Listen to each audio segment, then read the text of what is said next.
far as they really thought they could. And of course, now we're end of June, so the games are long behind them. That season is behind them. They've played a lot of baseball since, but to walk back into the ballpark, it's something I want to bring Alan Ashby in on, just being a player and going back to, I think we called it the scene of the crime from earlier. What is that like for the team, Ash? Yeah, Julia, it's having been a player. I just want to let you know the clarity right there. But yeah, it is, you know, I think a lot of people think you really learn something by being in those games, and then you lose. You may learn, and I think there are certain players on any given team that do learn. But I think also that sometimes you just simply lose. The Astros were so close. Carlos Correa stepped up playing like an MVP in that series, and yet the game got away late. And it hurts. It hurts everybody on the club, no doubt about it. Colby Rasmus, another one of the guys that had a big series, and the Astros were in a position to walk right into that championship game in the American League. It did not happen. Did they learn anything? I don't know. You hope they did. But the opening series this year in Houston saw the Kansas City Royals in town for 4 games. The Astros won that first game and then lost 3 straight. And to me, that really hurts. That makes you want to step up this 2016 season and say, look, we've got something to prove right now. Not based on what happened last year, but based on what has happened this year. Who is the better club right now? And I think the Astros have something to prove here in this series. And to me, that's kind of what this series is about. And with that, we turn it over to Bart Ennis.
But Playing to Win is going to be brought to you by Toyota Tundra. And speaking of St. Louis, that's where George Springer, you saw get in on the action. It hasn't been overly consistent, but he has been swinging the bat well out of that leadoff spot.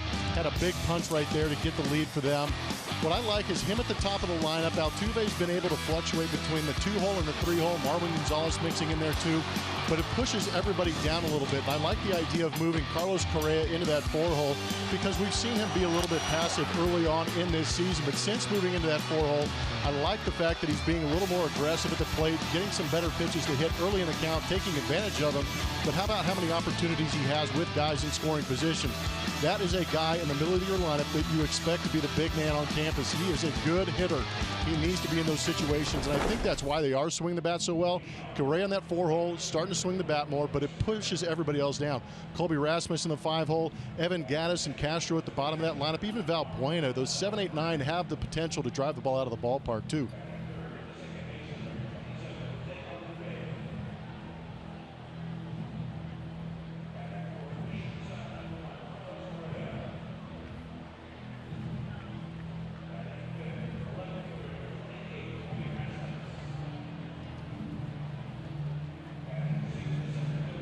Yeah, you're exactly right. Early in the season, it was if you could get through that first inning in the 1-2-3 fashion, usually have the next 2 innings off because you could take a break on 6 guys out of a 9-man lineup, which is not good in the major leagues.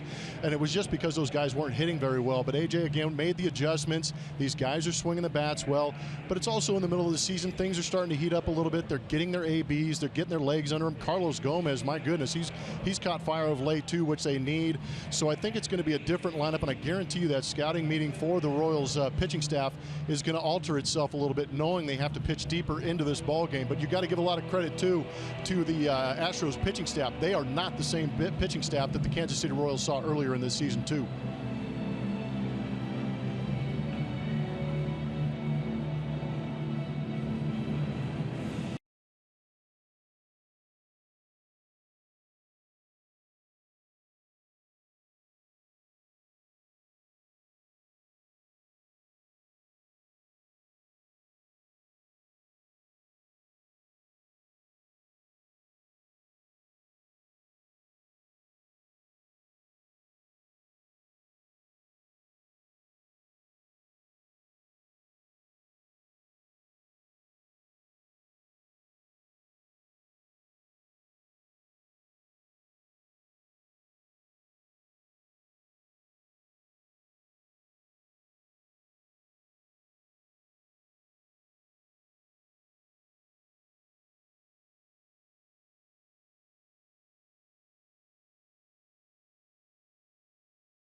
Transparency, low fares, nothing to hide.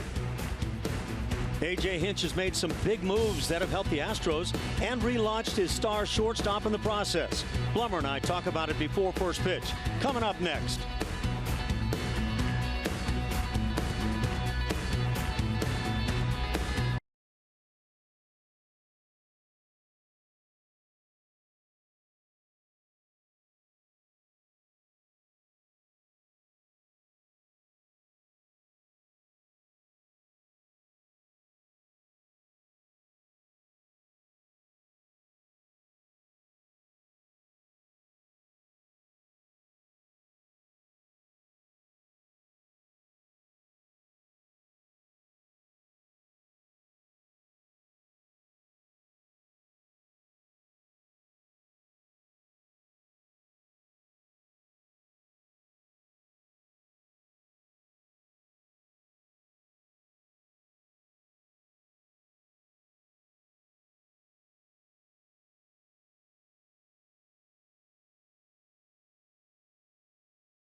our delivery of the game. Brought to you by Jimmy John's as we talk a little Carlos Correa and how he has turned it around in a big way in the 4th spot in the order, Blummer.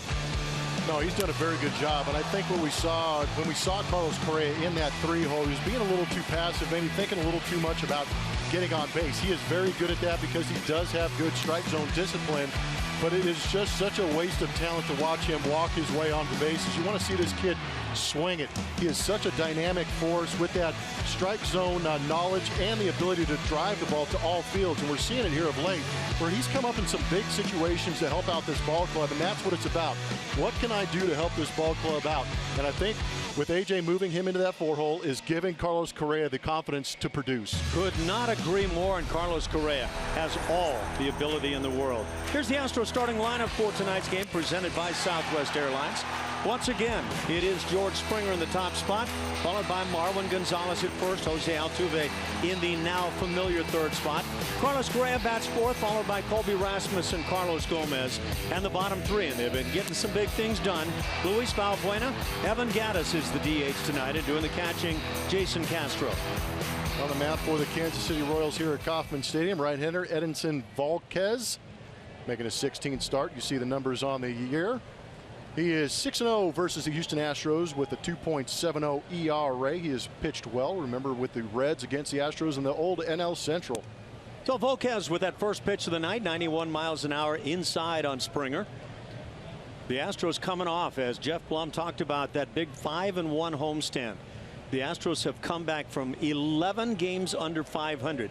That was May 22nd. A month later, they are a game over 500. Drive to center field, right center, and deep at the wall. See ya! Is that ball in play or out of play? I think it's in play. Kerwin Danley, the second base umpire out there, had palms down it. You can see in right center field. We'll get a good look at it. How the wall is elevated a little bit. There's an extra bit of padding out there in right field. But how about the start to this ball game? George Springer announcing his presence with authority, driving this ball to right center field. He likes to hit here. Lorenzo Cain, a very good center fielder, but you see that little bit of extra padding at the top kept it in the ballpark. Good start. Yeah, that's deceiving right there. To the left of that mark as you go towards straightaway center field. That portion of padding not there, but it is a 3-bagger for Springer as it brings up Marwin Gonzalez. And as Jeff Blum says, not a bad way to start your night here in Kansas City. And what a gorgeous ballpark, Kauffman Stadium. Infield drawn in a bit on the corners, certainly at third base. 1 ball and no strikes. Marwin Gonzalez has played well, and he's been getting a lot of work at first base, now hitting .259. He's played the power game, 5 home runs, and how about that run-producing triple a couple of days ago in Houston, off the wall in center field up on Tal's Hill, as he drove in that go-ahead run. And then it was Carlos Correa legging out a would-be double play on a ground ball to third base, and that was crucial as it drove in the 3rd run of the ball game. So you can really see the heart and hustle coming out in these Astros now. Into 2nd place in the American League West. Seattle has lost 6 in a row, and so the Astros have been steadily moving upward. And to find them now in 2nd place, Blummer, to me, I never anticipated this, certainly a month ago. Yeah, that goes for 2 of us. The way they were playing and the way everybody else was playing, it was hard to believe that this would be possible. But AJ's got these guys playing well. Some guys have caught fire. Some of those numbers start to jump up, and obviously that helps. By the way, for George Springer, his 2nd 3-bagger on the season, as the count now moves to 3-1. Jose Altuve waits on deck. Springer, Gonzalez, and Altuve to be followed by Correa here in the 1st inning. And I entirely agree with that, lengthening this lineup now for the Astros, where you start to get some depth. And probably the biggest thing, as the ground ball goes, fair ball down the right field side, that'll produce a run. Springer scores. Marwin will hold at first base, RBI single, and the Astros, after 2 hitters, lead it 1-0 here in the 1st. Good start for Houston. Take a look at that last pitch on our strike zone. It's going to be brought to you by MD Anderson. Bunch of pitches away, but finally gets a heater up in the middle part of the zone. And Marwin Gonzalez, how about the job he did to get on top of this baseball, knowing that the infield defense is playing a little bit deeper. A ground ball, scores that run easy, takes it the extra mile and gets a knock out of it. So that left side of the plate producing now for Marwin. It brings up Altuve. Jose hitting .343, second best in the league, and he rams one into left field. First pitch swinging, and Altuve does what he does so well on first pitches. 3 hits in the inning, nobody out, runners at first and second. Astros on top 1-0 as Carlos Correa comes to the plate. It's good to see the Astros swinging the bat well early off of Volquez. And aggressive in the zone. And it's interesting too, as well as the Astros have been playing, their offensive numbers are very similar on the road and at home, hitting right around 245. Just the runs scored per game are a little bit higher at home. It's the pitching that's been that huge difference for the Houston Astros. How nice is it to score some runs for Dallas Keuchel early? Big change, huh? He would love to see a nice squiggly number up there. Correa takes a strike. What I was about to say a moment ago before so rudely interrupted with big offense was that Carlos Correa, to me, now in the 4 spot, I don't know what goes on in a guy's mind, but he has changed his approach. He's gotten aggressive like you were talking about, and he's acting like a guy who takes it upon himself to drive in big runs. He's down on the count 0-2, and to me that was it was among the things, and maybe most crucial, that the Astros were lacking entirely over the first month and a half of the season. It was kind of interesting, the timing of it too, because he did sprain that ankle in Arlington and got 4 or 5 days off before coming back and getting back in that lineup. Maybe that little bit of rest invigorated him a little bit, refocused the situation, but the confidence is definitely back. 0-2 pitch hit on the ground to second base. On to short, Escobar back to first, not in time. And once again, there is Carlos Correa legging one out as the Royals unable to turn the double play. It goes 4-6 on the force. Runners at first and third, and crucial now, it's just 1 out for Colby Rasmus. Yeah, these aren't things that are going to show up on any stat sheet, but the fact that Carlos Correa is not giving up on these plays, you can actually use your wheels to extend innings, and he did right here by beating out that double play. He did so 2 days ago in that final win of the 3-game sweep over the Angels, in a way that it provided him an RBI, which is great personally, but what it was all about was getting a 3rd run on the board, taking a 2-run lead at that point late in the ball game. And he did that after slamming one off of his left foot a little earlier, and he was hurting bad. Well, Colby with a chance to drive in a 2nd run.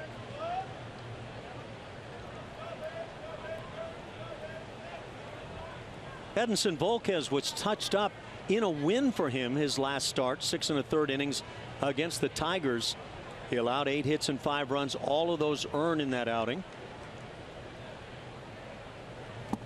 So the Astros picking it up against Volquez the way he pitched last time out.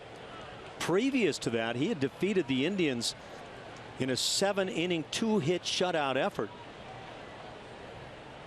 So he's been back and forth over the recent 2 starts.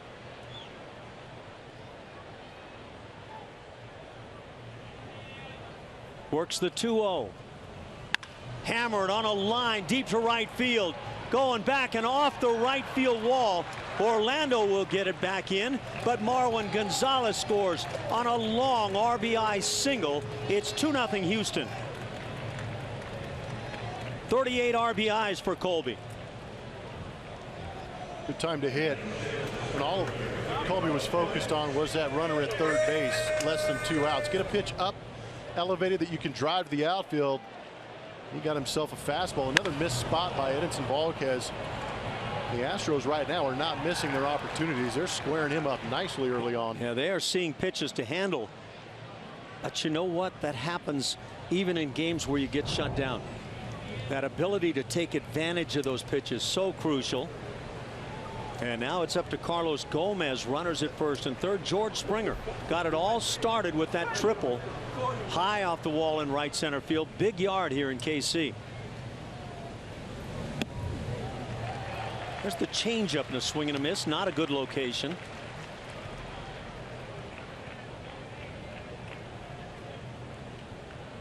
Right-hand batters have fared well against Volquez this year, hitting .284. The lefties just .230.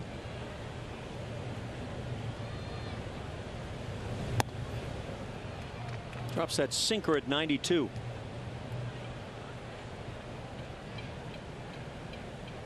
I think there's also something about getting started this way in what seems to be a big series. Astros versus Royals. Royals win 3 out of 4 early on in the season. That, of course, back in Houston.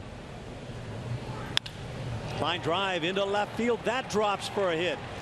Freezing and then scoring is Correa. It's now 3-0. RBI single Gomez. And the Astros have runners at first and second.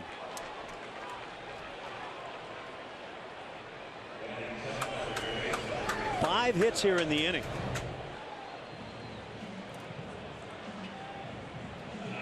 Tell you what, one thing Volquez is not doing a very good job of right now is missing Astros barrels. He is squaring them up nicely. There's not been a soft hit in this inning so far, other than the ground ball off the bat of Correa that turned into a force out at second base. Has to be concern among the Royals. Edinson Volquez getting raked around here in the first. And that quick 3-0 lead for Houston. Ed Yost skippered the world champions last year. Been around here now in KC for a while.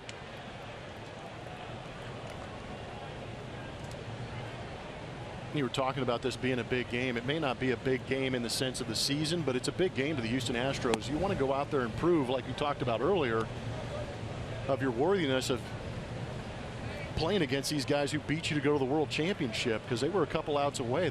These are statement games. There is history developing between the Royals and the Astros because of those tough in-season games, but also that series that happened last year in the playoffs. Luis Valbuena at the plate. A.J. Hinch tries to keep it low key with the guys. He wants them to have fun on the field. He wants them to let it fly.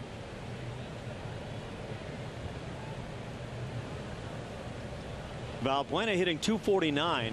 That power game has become, again, like last year, a big part of what Valbuena is doing. 8 home runs now on the year. Also has 12 doubles. Starting to drive in some runs. And a good month of June. Yes, it is. Hit 300 this month so far.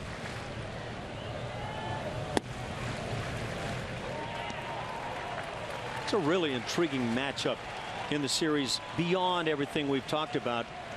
Kansas City is lights out playing here in KC.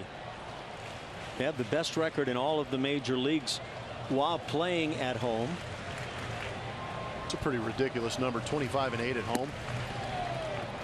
Conversely, as Valbuena draws the walk, that'll load him up, still 1 out, and Evan Gattis comes to the plate. On the road, the Royals are just 13-25. There's your numbers. And so, yeah, it's a tale of two teams is what it really is. When the Royals come home, they are victorious. Remember the Astros last year at home, 50-game winners, and that is tough to do. Well, I know they like pitching here a lot better. Yeah, it's got to help their club, and they're not a big home run hitting team anyway, the Royals. Volquez right now isn't helping my argument, but nope. I hope he continues to counter my argument. That's veteran Joe West, crew chief, umpiring behind the plate. Mark Rippiger at first, Kerwin Danley and Andy Fletcher rounded out around the infield.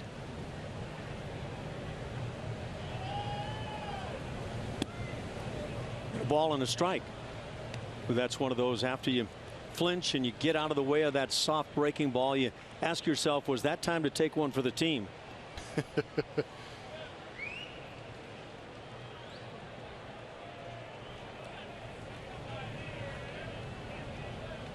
Big first inning for the Astros. 3 runs, 5 hits.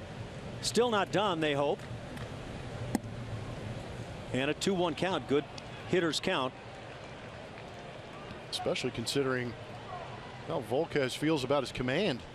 The pitches he's thrown out of the zone have been way out of the zone. The pitches he's thrown in the zone have been right down the middle. It's a long season. It'll wear down the best of arms, but I don't feel like in watching this first inning he's had his best stuff with the fastball.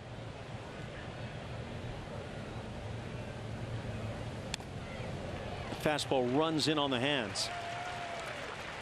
It's always had good arm side movement on his fastball. Volquez has a good changeup with the curveball every once in a while. Just basically 3-pitch pitcher. But when he's able to dot that running fastball, it sets up everything else nicely. Not so the case today. Kind of makes you wonder if that swing from George Springer almost getting out of here on that first AB has rattled him a little bit. Pitch is popped up shallow into left field. Going out and deep is Escobar, and he'll drop it. And now everybody's safe. Rasmus scoring. It no doubt will be ruled an E6.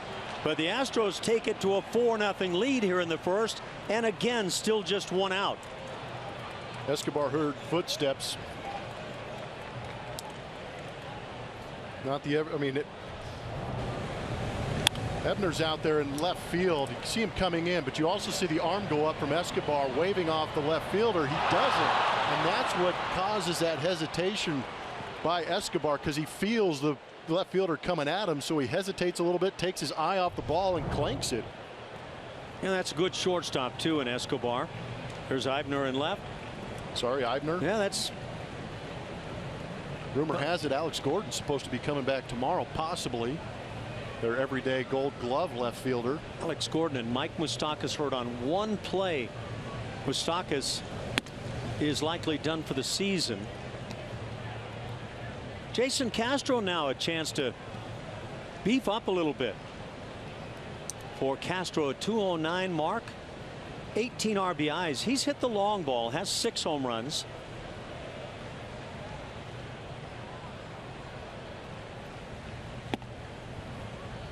And now has a 2-0 count. Wow. It's continuing to fall behind, and this next pitch will be number 30 in this inning. When you have an inning like this in the first, you can't be satisfied with just the 4 runs on the board. No. Got to get greedy right now. Rammed into right field. Solid base hit. That'll score Gomez. Valbuena held at third base. Everybody moves up 90 feet. And another line shot off the Astros bats. It is 5-0 Houston. 9 hitters have come to the plate. And now you roll it through again as George Springer comes to the plate. Yeah, you know, we talked about creating depth in this lineup, but this is a little ridiculous. Gosh, down and in. Good pitch for a left-hander to hit. Is that to say you're disappointed? These guys are making me not look so smart. Just too much depth. I undersold it. So it's Valbuena, Gaddis, and Castro on base. And George Springer 1 for 1 with a triple. Hits one high and deep left field. See ya, and that's legit on this one. That is the 3rd grand slam of the year for George Springer. And the Astros jump on top with an 8-run first inning. The bases are now empty, but 8-0 Houston. And there goes my scorecard. My goodness. It's a tough night from here on out. I'll take it. Any day of the week, I'll take it. Some impressive at-bats going on right now.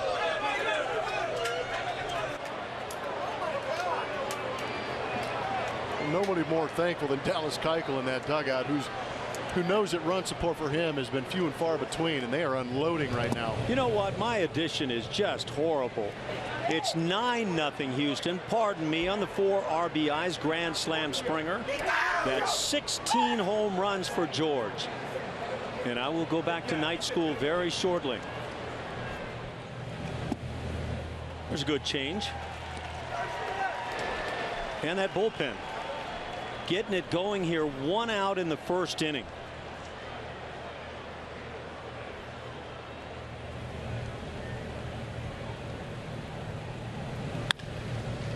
Ground ball to first, 2 hops.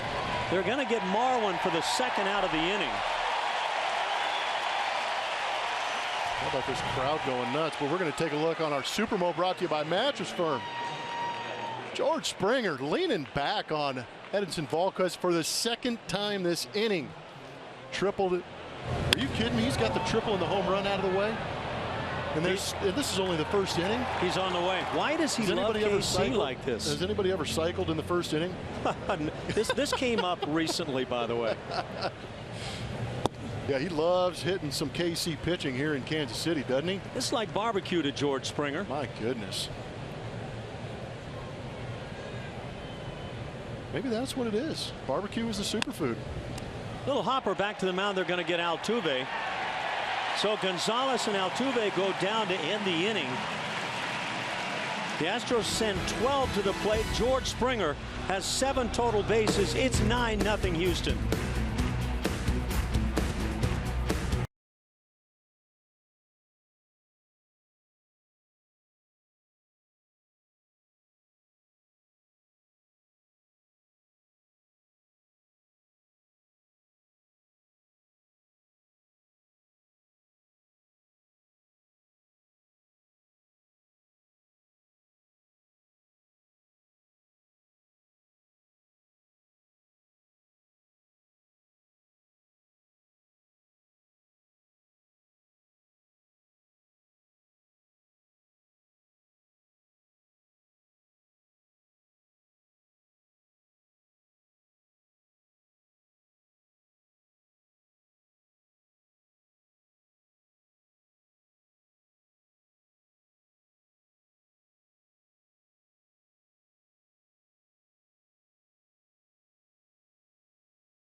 In the first inning, the Royals just now coming to bat against Dallas Keuchel for KC. Whit Merrifield now, the second baseman, steps in, hitting well. Alcides Escobar and Eric Hosmer follow. In the middle 3, Lorenzo Cain, Salvador Perez, Kendrys Morales. In the bottom 3, Paulo Orlando, Brett Eibner, and Cheslor Cuthbert. Lefty Dallas Keuchel on the mound for the Houston Astros. Won his last outing going up against Cincinnati at home. Went 7 strong, giving up 2 earned runs, 0 walks and 6 punch outs. As long as we're talking about Dallas Keuchel, his average run support on the season is 2.66. That all changed in the matter of 1 inning here at Kauffman Stadium. First pitch spotted well outside Black as he gets ahead on the leadoff man, Merrifield. Nice numbers. 320 with a couple of home runs, 13 ribs.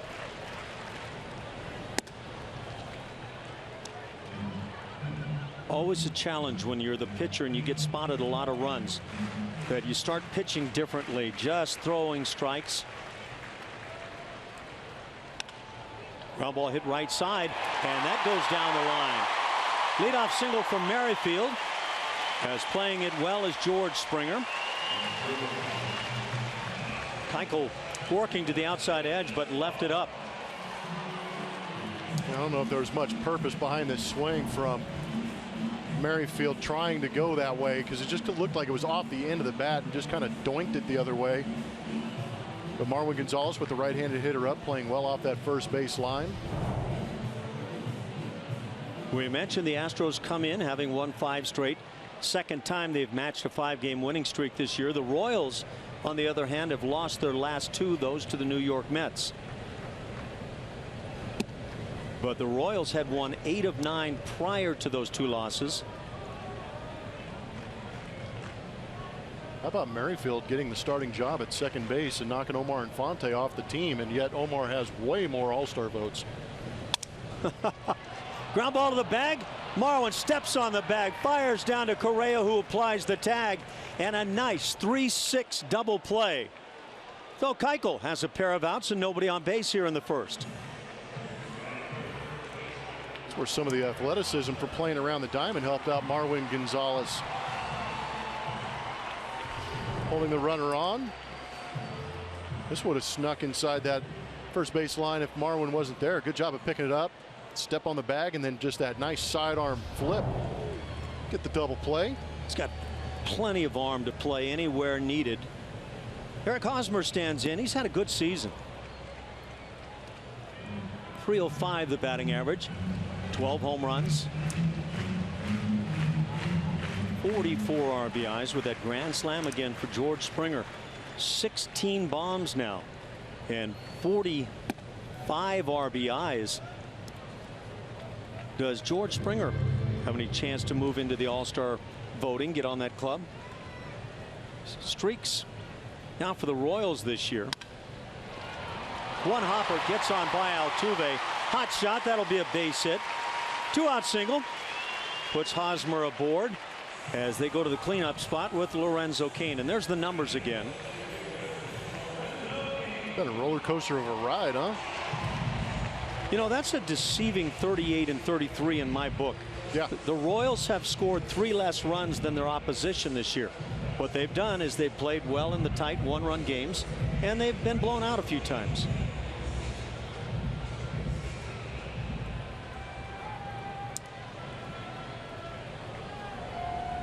They're a good hitting team, though. They're second in the league in team batting average.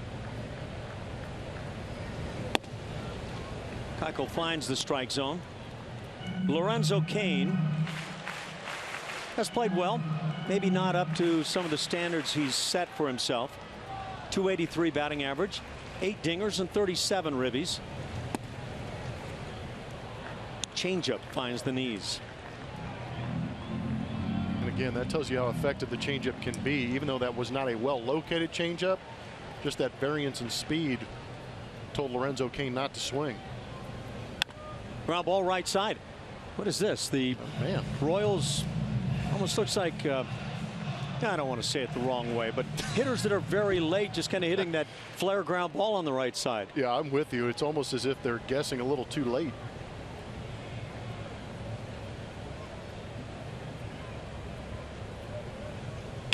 Ground ball hit and a diving stop. Correa only play to first. He makes it perfectly. Carlos Correa doing it all for the Astros as Dallas Keuchel gets through the first inning. It's still 9-0 Houston.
Play by Carlos Correa.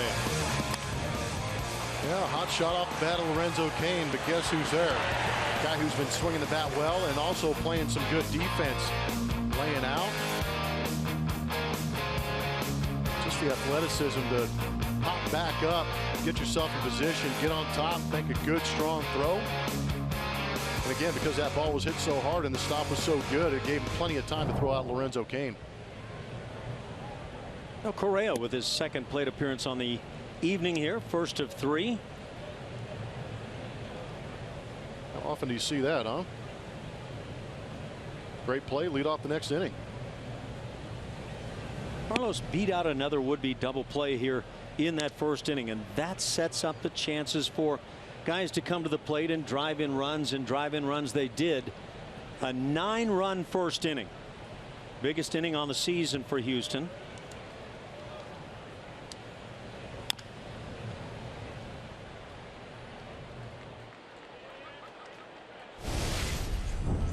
Last year, July 25th, Carlos Correa was dealing as well.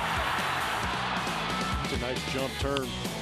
Not easy to elevate going away from first base and still have enough on there to get it all the way in the air.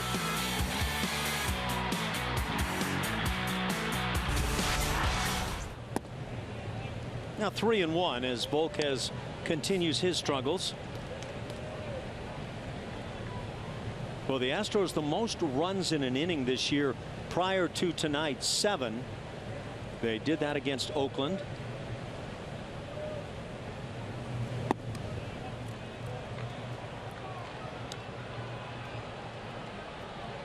The leadoff walk.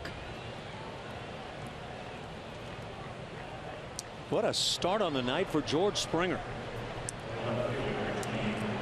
He's got the toughest half of the cycle out of the way, triple and a bomb. Let me ask you this. You're the manager. Your team gets off to a great start, leads at 9-0 in the first inning. Do you slow down your style of play at all? Do you cut back on the running game at any point? Well, the running game might slow down a little bit unless you pick a spot to go on. But right now, I'm leaving it all in the hands of the hitters at the home plate. They're seeing the ball obviously pretty good. I don't want to throw a wrench in their rhythm by getting thrown out at second base. I'm just letting them hack away. Colby raked a base hit, drove in a run, scored a run in that 9-run first.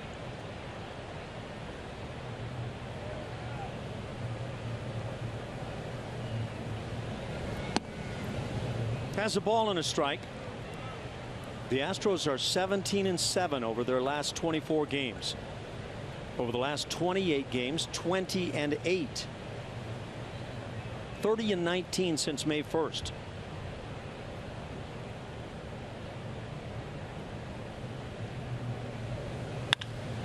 Another line shot off the bat of Colby Rasmus. That's a base hit. Correa sprints for third. Runners at the corners, nobody out.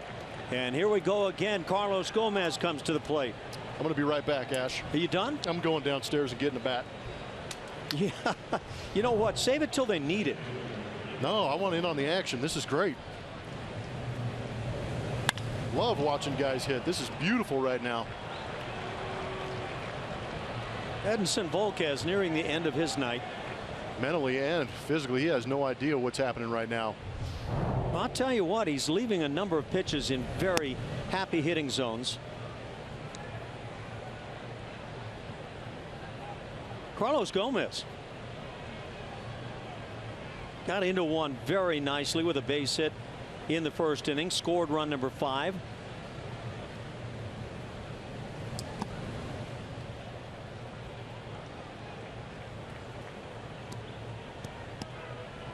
If you're Ned Yost, as Dylan G gets it loose in the bullpen, do you sacrifice tonight's game a little bit? Try to see if you can get Volquez to get a little deeper in the game and save the bullpen a bit. You better ask Edison's ERA. You think that's the main factor here, huh? Ooh, I'll tell you what, at this rate, he's going to have 100 pitches in the first 2 innings because he is missing badly, and the pitches he's leaving out of the plate are getting ripped. I've never seen anything like this. That goes up on the board as a sinker. I don't know if Carlos Gomez would agree. Yeah, you're just glad. You know what? There's some history with Edinson hitting a particular Astro who has a triple and a grand slam already tonight. would just hate for Edinson to do something silly like let one go inside and hit somebody, especially after giving up this many runs and hits. As he issues the walk to Gomez to load him up, you can see how much that fastball is getting away on him. And now Ned Yost has taken a step up that first base dugout. This is last season on July 1st. That's what put George Springer on the DL for a lot longer than what the Astros had hoped. It broke bone in that wrist. But Blummer, fortunately, he won't have that chance tonight. Ned Yost coming out to the mound. The slow walk will produce a pitcher from the bullpen, you would think. No, that's truly incredible what's going on there. Now the point to the bullpen comes. I guess there was indecision on that walk for Ned Yost. 9-0. Bases loaded for the Astros. And Edinson Volquez is done with his night. We will break it right here. We'll be right back.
Second with no outs.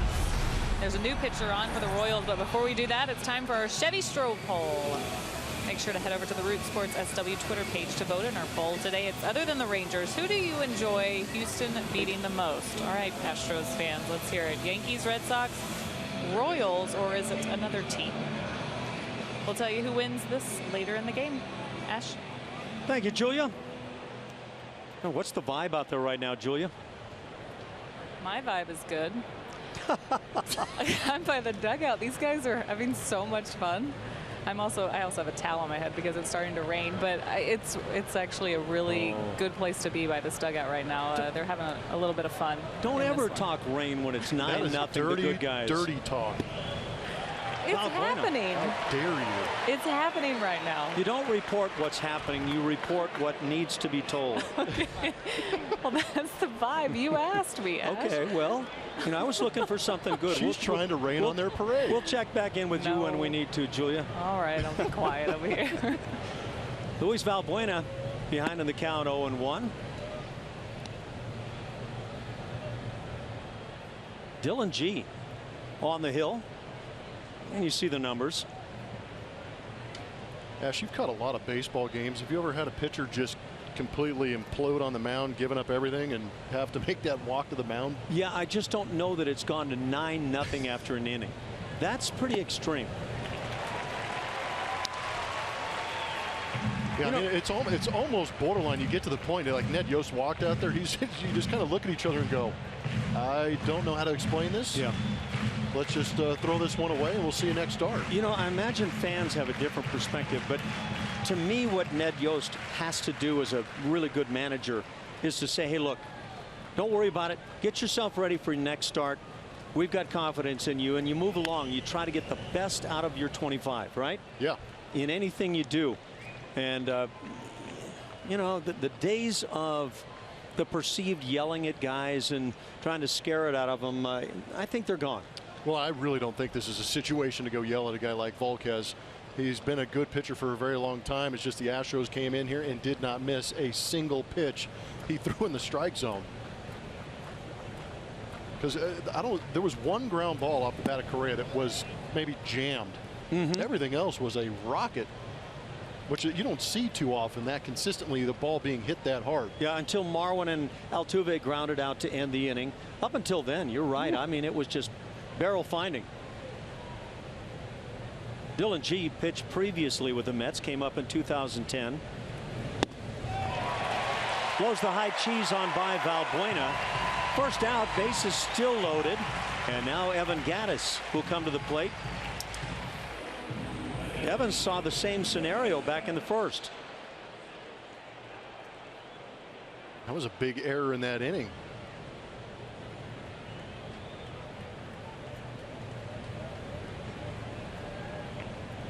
Might have been the understatement of the year. Now that was that pop fly down the left field side where the shortstop Escobar and the left fielder Eibner came together, and the ball dropped clanking off the glove of Escobar.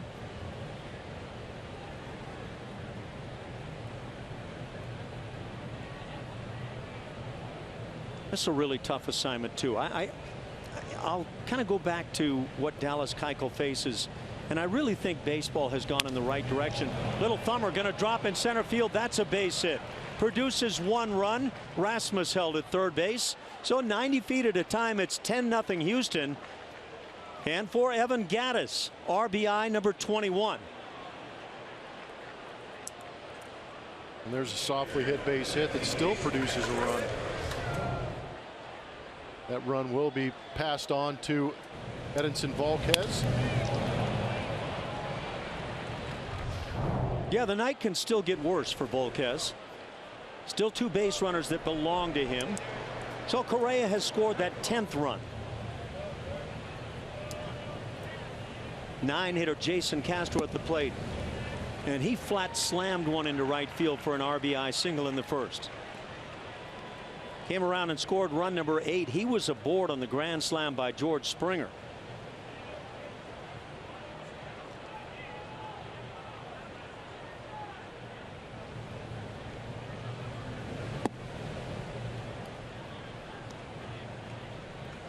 But I was referring to, there were days when the belief was when you get a big lead or you fall behind, challenge somebody, throw fastballs. And I don't believe in it. I believe in pitching the way you pitch a ball game until you start walking somebody. I think that's where the challenge can be for a Dallas Keuchel who takes the early lead in a game like this. Do you just go out and pump fastballs into the strike zone, or do you pitch? And to me, you pitch. I think it'd be smarter to pitch.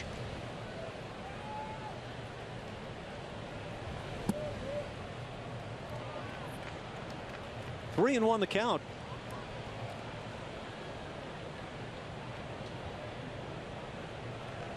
There was a day when that belief was just pump it in there. Show me something.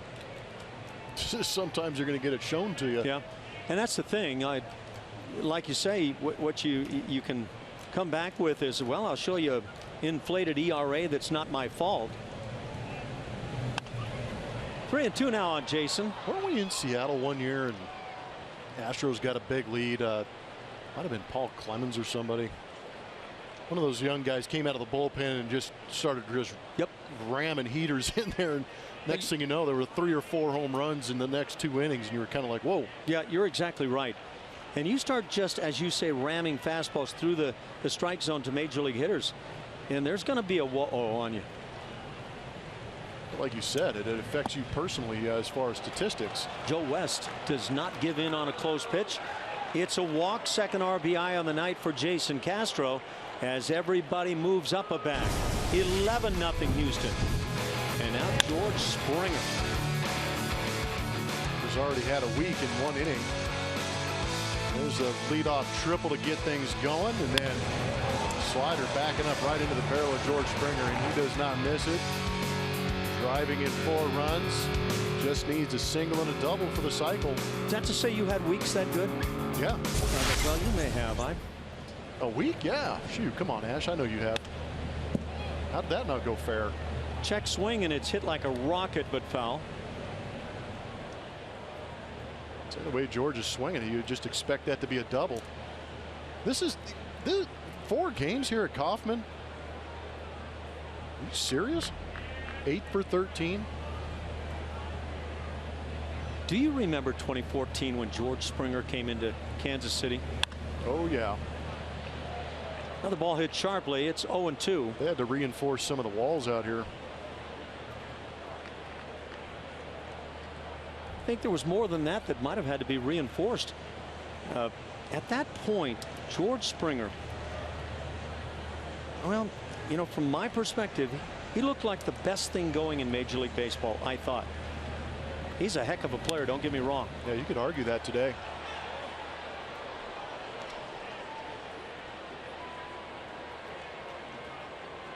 But when George Springer comes into Kansas City, you see up close and personal some of the potential we talk about, the pure talent. For some reason it really comes forward here. 0-2 on George. Ground ball right side. A run will score as they go to the bag. Springer has been retired. He's 2 for 3, but it's now 12-0 Houston. And for Springer, RBI number 5 on his night. I don't know. He may need to get in the cage later and get to work on that. You think he lost everything on that at bat? Oh, man. Just when you hit a triple and a homer, you expect a little more out of the guy. But a quality AB drives the run in nonetheless. And I love the fact that these Astros are getting greedy. We always talk about it. Some people will call it padding stats. Others will call it being greedy. And Ash and I know from playing, when you have days where you can go out there and just start piling up the numbers, you take advantage of it. You know what? Tonight's not going to hurt for everybody on the offensive side, to be sure, right from the hitting coaches on down. The Astros started the night 9th in the American League in runs scored.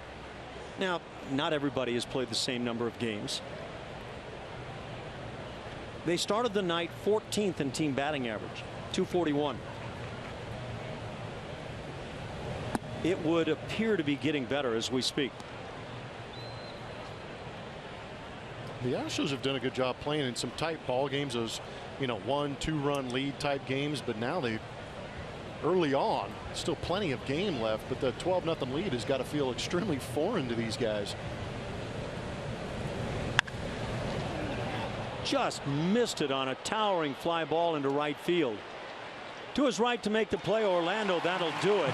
And Marwin knows he had a chance right there. Through 1.5, it's 12-0 Houston.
Spectacular is an Americana-themed show on July 1st. For more information, visit astros.com/fireworks or call 1-877-9-ASTROS. Ash?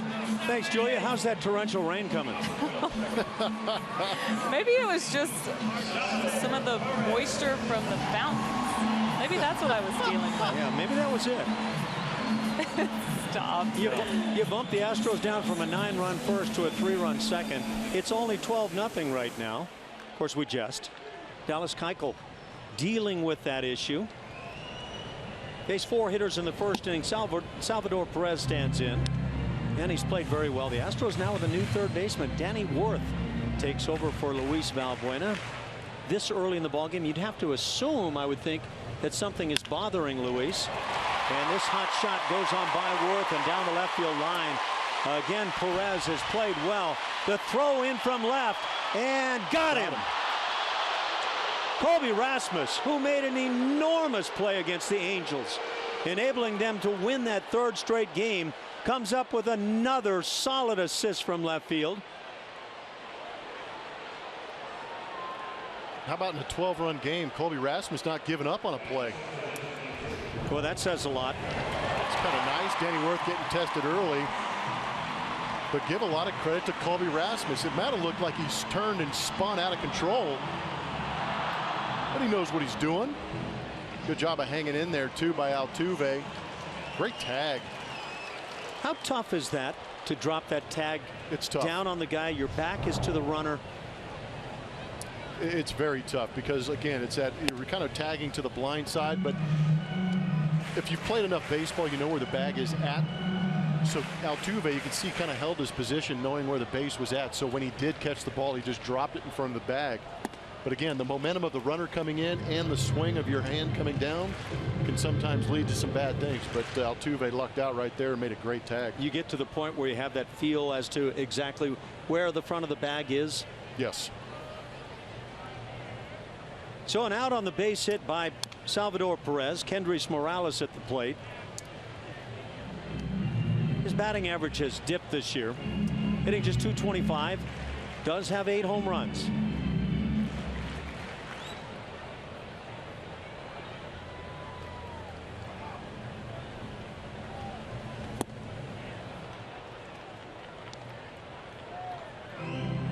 Keuchel with the 2-2 count. Yeah, it's hard to believe when you see a score like that, 12-0, that it is the 2nd inning. 9-run first, 3 in the second for Houston.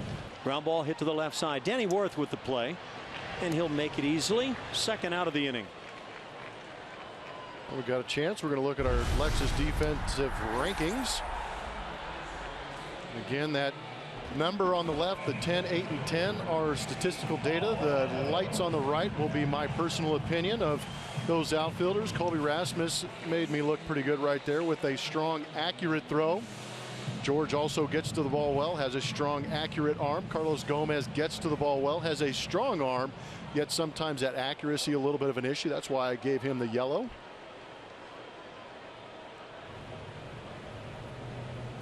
With 2 outs, right fielder Paulo Orlando stands in. Boy, has he played well. Hitting .354. Alex Rios was the everyday right fielder a year ago. Just 1 home run for Orlando as he drives one to right center field. Long run and nobody getting there. One hop up against the wall. And digging for third with a 3-bagger. It comes with 2 outs. Is Paulo Orlando. Good swing. That's his 3rd triple on the year. Should do that quite a bit here if he's able to find gaps at Kauffman Stadium, but just stays on that outside corner and goes with it, driving it nicely, tailing away from Carlos Gomez. Orlando's got some pretty good wheels too. Yeah.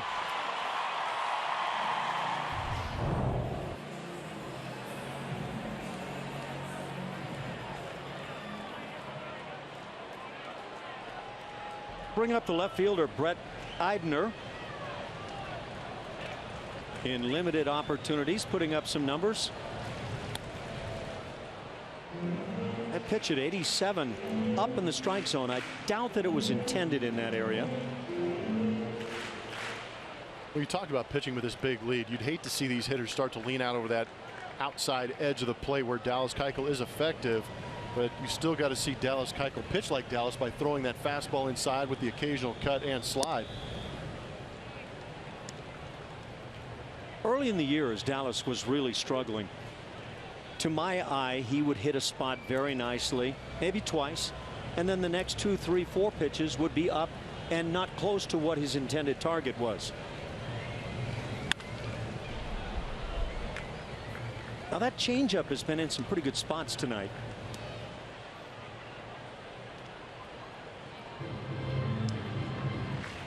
Last time out for Keuchel, he worked against the Cincinnati Reds, and no decision, but pitched quite well. 7 innings, 2-run baseball. Prior to that, the previous 2 starts, 4 earned run jobs, one coming against Texas, one against Tampa Bay. That was part of the long road trip.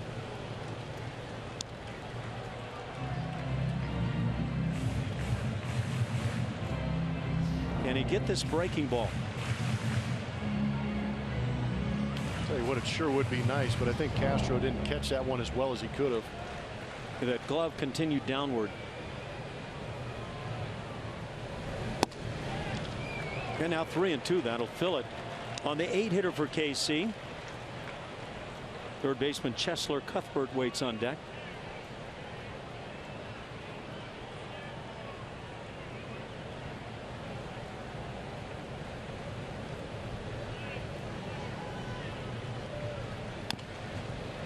Comes with a slider on the 3-2. You can see basically with Castro, he was saying go ahead and throw the slider, but let's aim right for the heart of the plate. Just bring it right to the center to me.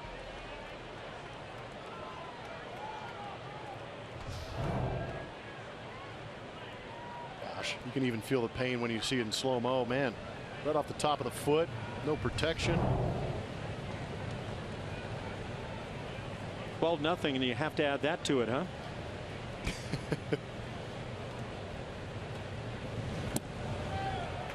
Close, coming up and in.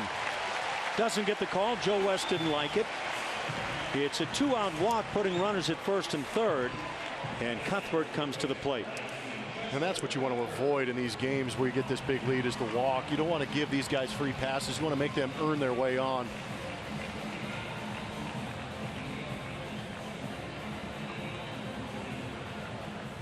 Cuthbert playing at third base for the Royals.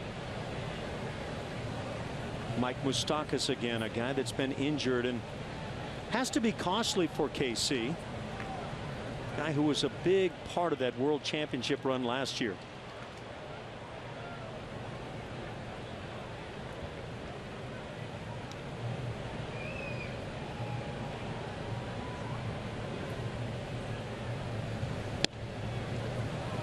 Didn't hit his spot, but Keuchel gets the strike.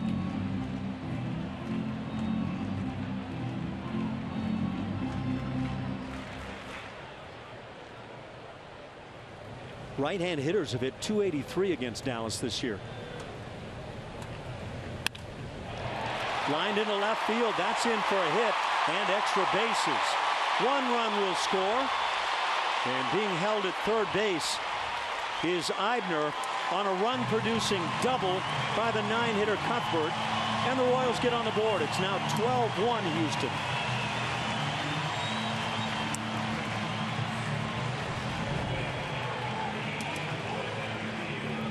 Got to give credit to the hitter sometimes, and Cooper just goes down there, scoops that one into left field. A little 2-iron on him.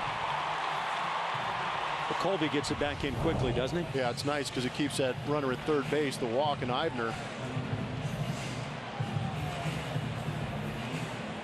Sometimes when you're scuffling a bit, and we're looking at Colby, but I'm thinking about Dallas Keuchel at the moment. One of the really tough things, I think, on the mound is to have somebody come out and talk to you when your mind is racing, trying to figure out what you know to be the problem. First base is open, 2 outs. Top of the order now, Whit Merrifield at the plate. He had a base hit in the first inning as he started things. But then Alcides Escobar hit a ground ball on the right side, turned into a double play as Marwin Gonzalez made a nifty play.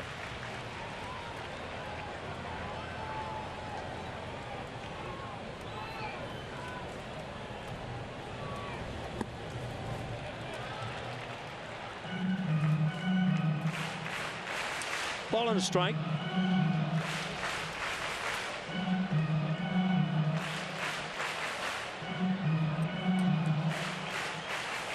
It may be 12-1. But you know that Dallas Keuchel is grinding right now, trying to get back to that top form that won the Cy Young Award last year.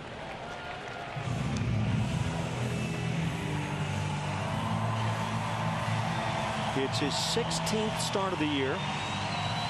He's allowed more hits than innings pitched coming in.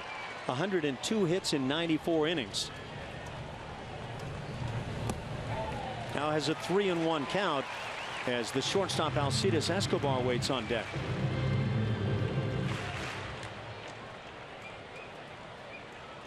There's Escobar, the guy who made the error on that pop fly back in the first inning.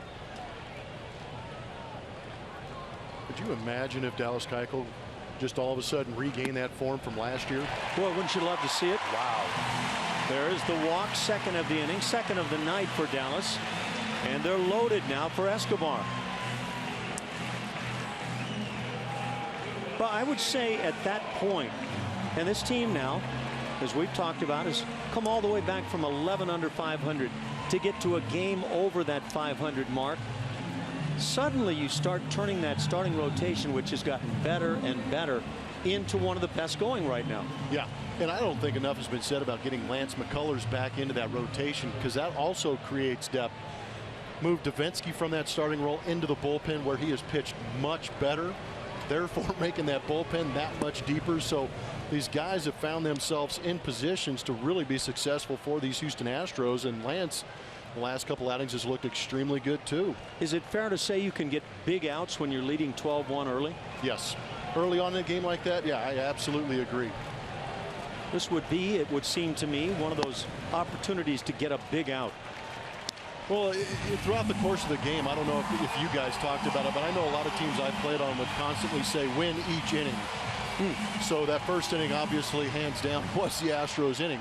This second inning, the Astros are still winning this inning. They scored 3 in the top. They would definitely like to get out of this with just the 1 run scored.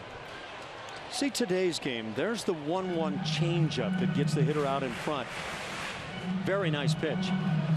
And again, well, I'll just say I reflect back to times when it was all about challenging somebody when you had the big lead. You couldn't get a guy fooled like that. I think sometimes the situation will dictate how you're going to pitch to a guy too. In the dirt, nice play by Castro. Yes, it was.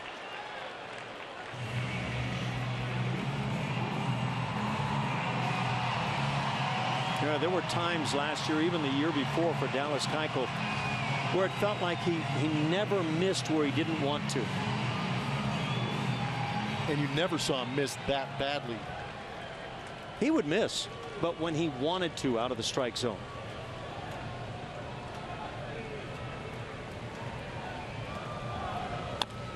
Chopper back toward the mound. It's Castro on it. Makes a nice play, and that'll do it. And there is that big out as the Royals leave the bases loaded. They finally get on the board. This play didn't hurt one bit from Colby Rasmus.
Royals 1. We're only going to the top of the third, and Houston Methodist is going to bring us our league leaders. Since May 24th, Houston's numbers on the left and where they rank in Major League Baseball on the right-hand side. That record, second in all of baseball. Games won by 2 or fewer runs, I believe, is 12-5, which is very nice. That ERA, I'm telling you, the pitching staff has been excellent for the Houston Astros going down. The opponent risk number is a big number for them to see going down. Very nice stuff. Trending in the right direction. Trending is that Jose Altuve is second in the league in hitting, second in total hits. Xander Bogaerts has had just a whale of a season to this point. Joe West calls this breaking ball high on Jose. Texas Rangers have the best record in the league since May 24th. Maybe no surprise there. The Rangers have had a great start to their year. Drive to center field. Back to make the play is Kane, and out number 1. Join the Astros at Minute Maid Park on Saturday, July 2nd as they take on the White Sox. 10,000 fans get a Carlos Correa Rookie of the Year bobblehead presented by Coca-Cola. For more info, visit Astros.com or call 1-877-9-ASTROS.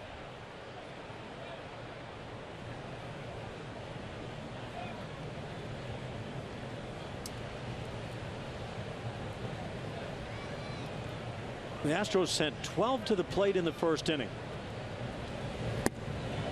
Carlos Correa trying to pick out a first pitch and drive it. It's a slider. Those 9 runs in the first inning are the most runs in one inning this season for the Houston Astros. They scored 7 earlier in the year against Oakland. And they're tied for most hits in one inning. In that same game against Oakland, the Astros had 7 hits. Both those big innings happened in the first innings of those ball games.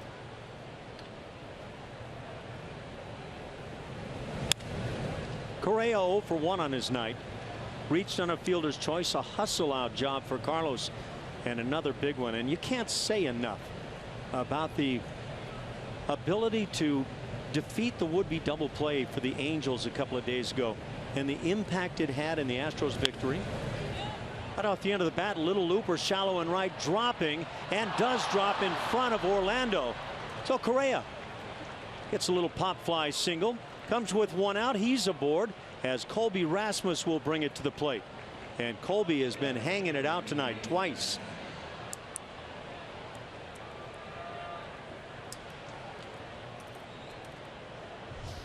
This right here is Carlos's reward for hustling in that first inning, beating out that double play ball. That's a good point.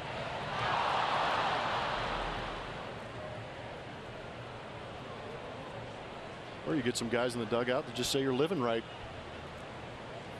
Whatever it is, you take it. Oh man, yeah. It's a bullet in the books tomorrow. No other way to look at it. Colby's 2 for 2 with a couple of bullets. He's driven in a run. He scored a pair of runs. And the worm would appear to be turning for Colby. Hitting .239 now. 38 ribs on the year.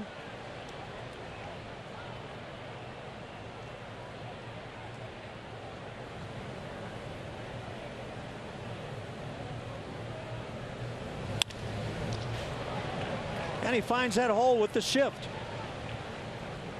More and more players appear to be working that into their game, whether intentional or not right here.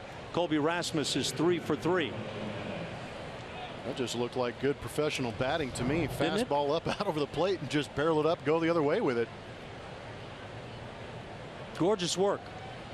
But again, under different circumstances or a different era, that's a double play ball. Runners at first and second, 1 out. Carlos Gomez at the plate has singled and walked. He scored a run.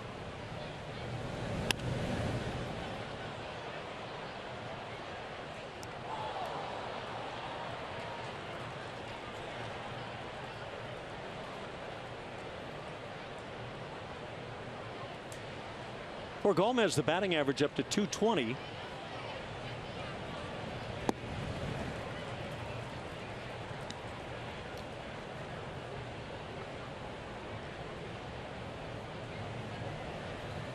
trying to get it turned around and be a part of a successful Astros club.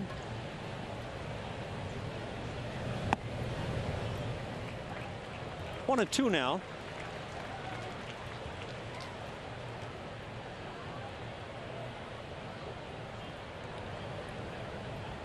For Carlos, the on-base percentage at .286. So it's fair to say it's been disappointing. Loops one down the right side, down in that foul territory. Carlos Gomez is another guy that turned it up in June, hitting .279 this month. That was coming into this game, so with that knock added on, getting up over .280. Hit .136 in the month of May. To say that was a rough month would really undersell how tough it was. Yeah, he's glad to see that in the rearview mirror. The Astros in April went 7-17. It's been much talked about. 17-12 in May, and now 13-7 here in June.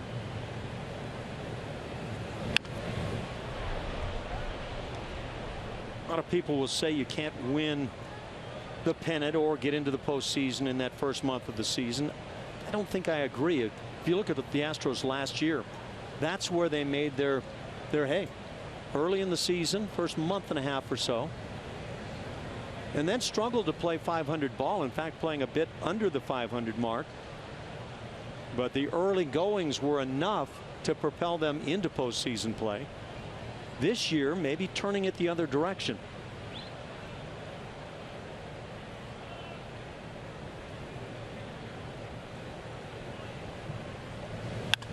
Hot shot foul down that first base side. Well, and the Astros have been challenged.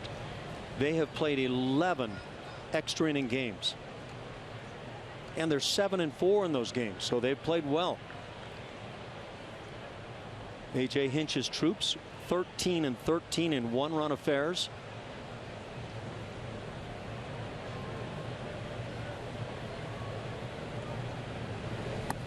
Good sinker to get the strikeout.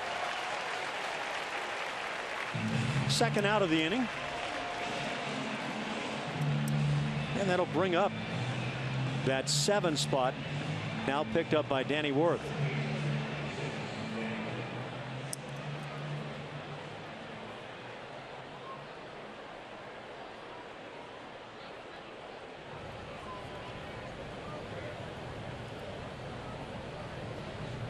Great year in the minors for Danny, but since joining the Astros, hits have been tough to come by.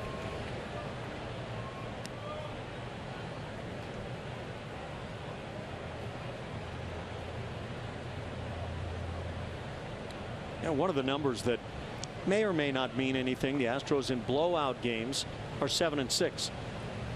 And I think over the course of a year, it can be such a benefit to be on a club that wins a number of what they would call blowout games. Have some laughers along the way. Helps in the sleep department.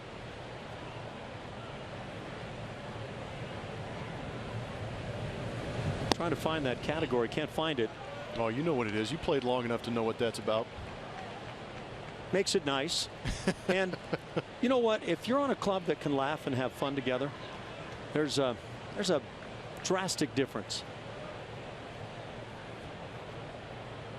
Looks like the guys are having a bit of fun right now. Little chopper left side. Cuthbert with the play. He'll get Danny Worth, and that'll do it. The Astros get a couple of hits, strand them through 2.5. It's still 12-1 Houston.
to work. And with our pitching performance powered by Kubota, we look at Dallas's last start against this club. It was 7 innings right at home in that game 3, giving up just 1 run. It was a gem, frankly, getting the win there in game 3. He did pitch an inning in relief here in game 5, but that was the last start. And here he is again. He faced off Volquez that day as well. But guys, this being a free swinging club today, for him tonight was mostly about commanding the zone. And recently he's done a better job of keeping the body mechanics in order. It's something we hear a lot when they're talking about Dallas. So that's something he has been working on. But AJ said the teams weren't hitting him as hard lately, and he's getting the ball on the ground a little bit more, which has been good. But with a lead like this, I mean, the hope would be for him to stay in the zone and have the defense work for him tonight, Ash. Absolutely, Julia. And you know that Dallas, when it's all said and done, wants the W. Number 1 as Eric Hosmer lashes one foul down the left side. That's always the key. But don't be deceived. The numbers mean something. And so Dallas wants to run out there and put up good numbers, and in the process gain that feeling that he's back, that he can go out there and put the ball where he wants at will. I think this is actually a pretty good opportunity for him to go out there and do that because there is such a massive cushion in front of him. He can go out there and be a little more fearless and challenge himself to maybe make some pitches he's not afraid to make a mistake on in a tight ball game. Hit on the ground fairly sharply. Altuve with the play, and they will get Hosmer leading it off. Hosmer now 1 for 2 on his night as it brings up the 4-hitter Lorenzo Cain.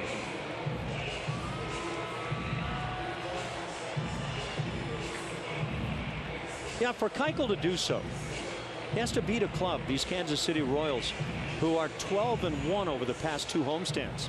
So to come in here and hand it to the Royals, it's news here in Kansas City without question.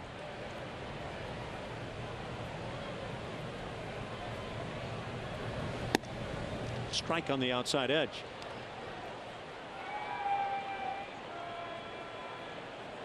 Cain grounded to shortstop. That was the great diving play as Carlos Correa just gemmed up again in the first inning.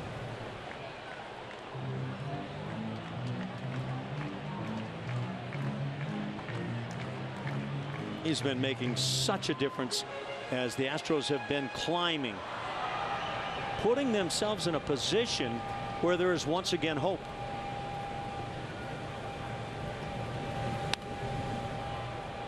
Oh, and 2 that count. Texas Rangers start the night 47-26. The Astros 10 back in second place. They are 37-36.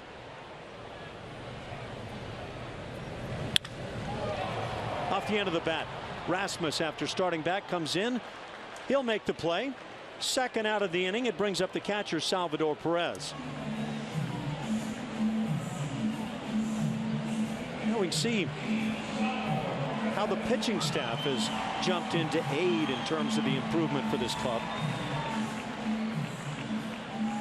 And a lot of that improvement has happened on the back end of this bullpen for the Houston Astros.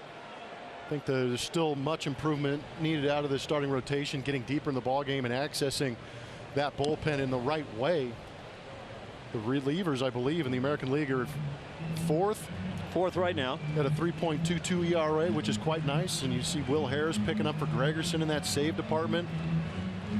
So there's some good strong arms doing a good job out there in that bullpen. Go back to that first month of the year, the Astros bullpen was really struggling and right at the bottom of the heap there in the American League in terms of ERA. The Astros are 4th with their bullpen. These Royals, and one of the reasons that they're able to play 5 above 500, they're 1st. That bullpen is just locked down, and you get in the back end. Very tough to beat KC once they gain a lead and hold it late.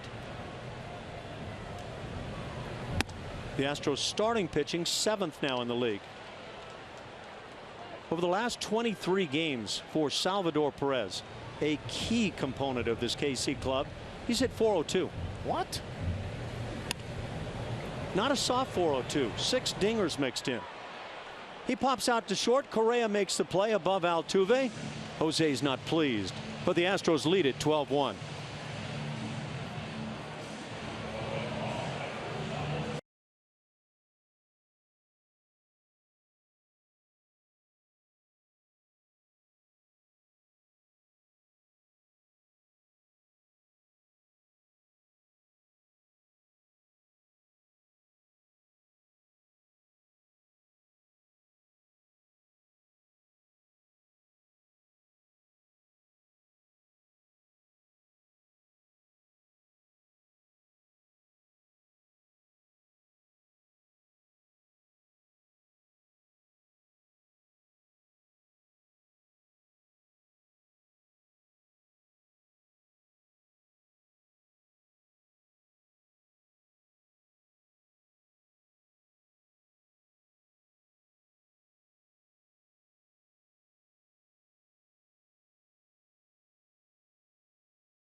This date in history, 22 years ago.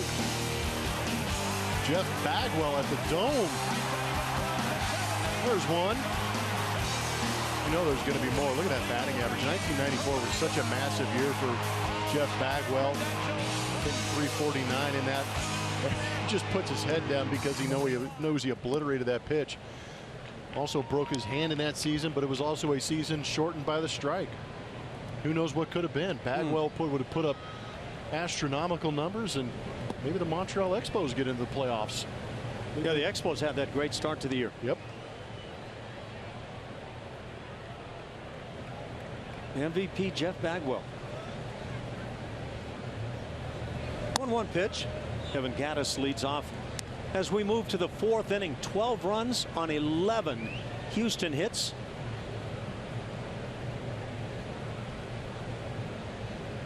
What a night for Edison Volquez. Hopper to the right side. Easy play for Merrifield, and out number one. And now, brought to you by Academy, benefiting Houston's children's charity, Lee May. 2 home runs in the same inning. Jeff Bagwell did the same thing. 20 years apart on those. And of course, we're probably talking George Springer here a little bit. George had a triple and a grand slam in the first inning. But the Houston history says some guys have put up some pretty good figures. Yeah, big deal. Triple and a grand slam. That's it, huh? Yeah. 7 bases. Go out and hit 2 home runs. Okay. How about Fernando Tatis? He had I want 2 you to grand slams in one inning. You go down to the clubhouse following tonight's game and nose up with George Springer. Yeah, I'm going to get in the gym with him. Say, follow me, kid. George doesn't need any help from me, No. man. That's for sure. 1 out. Jason Castro at the plate. He has singled in a run. He has walked, driving in a run. So 2 RBIs on his night, and has a 3-0 count. Have you written down Edison Volquez's line yet in your scorebook? You know what? I'm going to be kind enough to not do that, but I'll turn to that new thing called the internet and give you an inning. 8 hits, 12 runs, 11 earned, 3 walks, and a dinger. That the slam. Well, the good news is only 11 of them were earned. Yeah, he was able to give up 1 unearned run. I used to hang around, obviously, being a catcher, a lot of pitchers, and some of those pitchers would watch and see how many unearned runs a given pitcher might give up. And there was a feeling among some of the guys that guys who gave up a lot of unearned runs maybe weren't unlucky, but guys that just weren't able to tough it up when most needed. I don't know if I fully agree with that perspective, but it seemed to kind of play into what some of the guys felt like was going on a club. So, you know, take it as you care to. 1 out walk. Castro aboard for the 3rd time tonight. I guess I bring that up just to say that I think among the players there are different ways to look at some of the stats. Hey, what if I wasn't feeling good one night as a pitcher? I'd take the first ground ball I got, chuck it into the stands. Everything the rest of the way could be unearned, huh? George Springer has a 1-0 count. Triple, grand slam, and a measly ground out. Now a single. He is a double shy right now of that coveted cycle. More importantly, boy, you just want to see this bat lighted up for this club.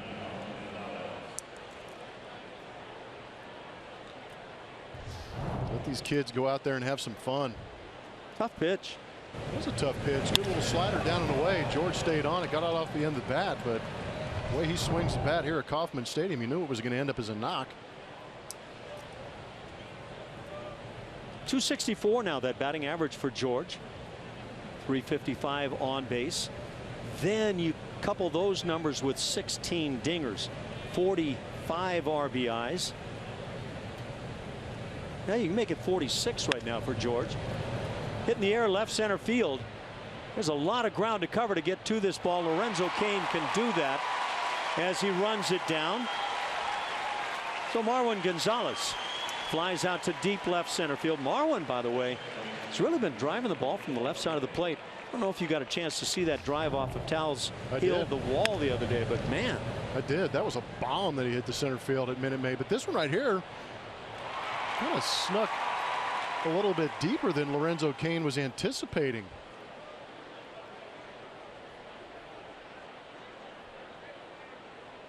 Not quite to the warning track. 2 outs.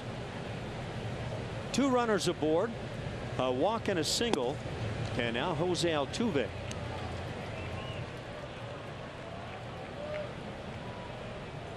One for 3 tonight for Jose. 1 for 3 drops his batting average any day. 343, that mark.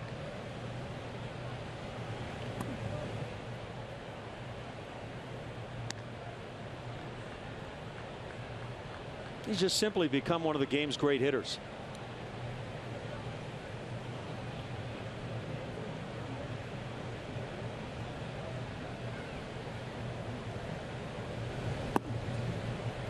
Two balls and a strike. A lot of talk about Jose being able to lay off of more bad pitches this year.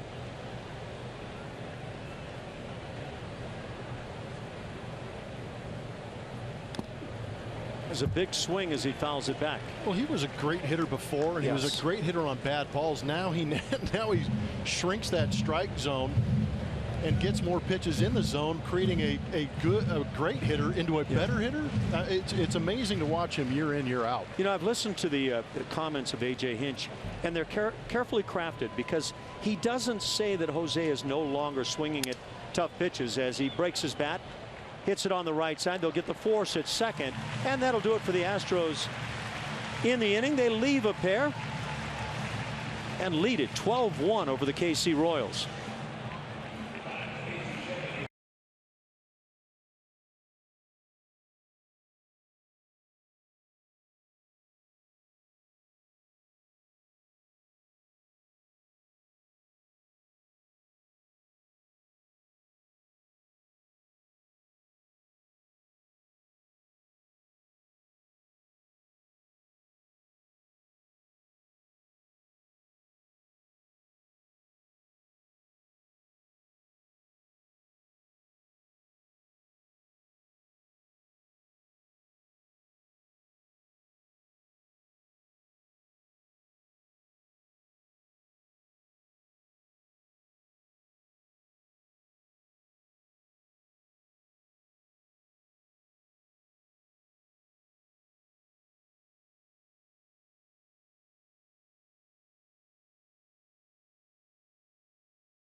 Spray chart will be on Kendrys Morales. What he's done against left-handed pitchers in the month of June. See the slash line, 462, 500, and 1,000 in that department. Doing a good job hitting balls right down the middle. 6 total hits from that right-handed side. See the difference in numbers there on the bottom. Ellis Keuchel with that leadoff breaking ball for the strike. Morales, Orlando, and Eibner for KC here in the 4th. Right off the end of the bat, but it carries as Springer has the fine jump. Out number 1.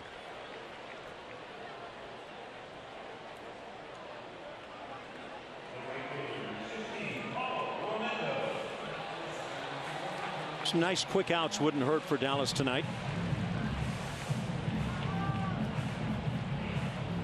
7-hitter for the Royals, Paulo Orlando.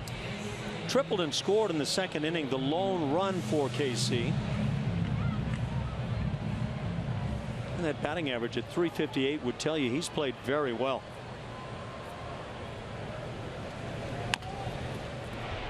Snyder chopped to third. Danny Worth gets rid of it quickly offline, and Orlando hustles down the line and beats it. Marwin tried to come toward the plate, glove it, and slap the tag, but came up empty.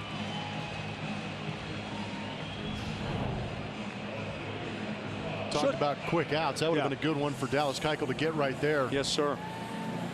Should be an E5 as we await a ruling. I mean, Paulo Orlando runs pretty well, but I agree with you, Ash. That is an error. Yeah, that's not one of those plays where you're pushed by speed going down the line. It's just not a good throw.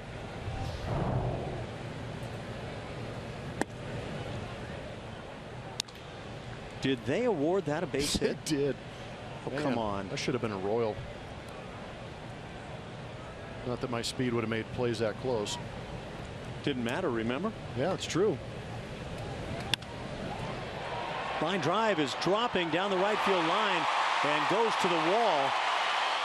Right off the bat of Brett Eibner. Stopping at third base is Paulo Orlando. It's a double for Eibner. And with that error committed by Danny Worth, suddenly a troublesome inning now for Dallas Keuchel. Yeah. Breaking ball up and away, and this is Razorback on Razorback crime right here. A couple of University of Arkansas alumni going after it right here, and Eibner just did a good job taking an early breaking ball from Dallas Keuchel up in the zone, recognizing it early, going the other way with it. I have a question for you. You know how the hitters can have their agents have the league check and determine whether a play was really an error or maybe turn it into a hit? Can a pitcher turn and have his agent check on a play like that and say that wasn't a hit? Yeah, I don't see why not. And if that doesn't work, you can always appeal to the Supreme Court. You'll get a 4-4 tie in the event you do. And then from there, I have no idea what you do. Cheslor Cuthbert at the plate has Rochambeau. doubled. He drove in that lone run. Ground ball hit to short. This is going to produce a run, and at the moment it's an earned run off of Dallas Keuchel. Second out of the inning, back to the top of the order. Learn all about Minute Maid Park with a behind-the-scenes look at historic Union Station, luxury suites, the Diamond Club, and much more.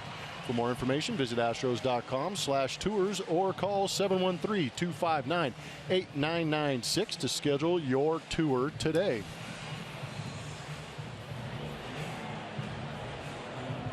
KC has the left-hander Flynn loosening in the pen. Whit Merriweather at the plate. Breaking ball at the top of the strike zone.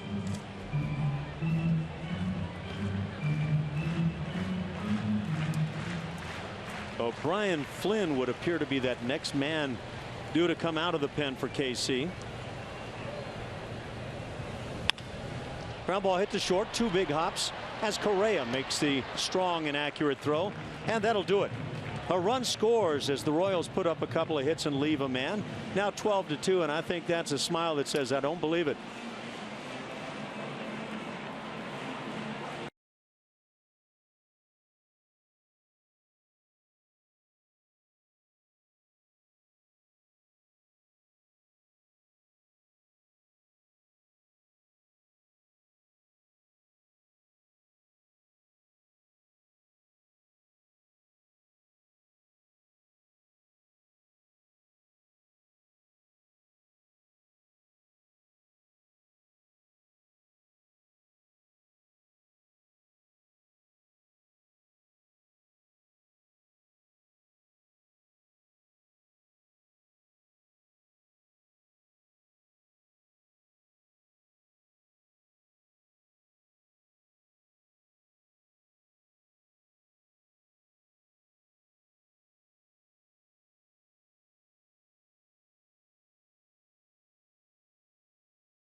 Baseball on Root Sports is presented by Southwest Airlines.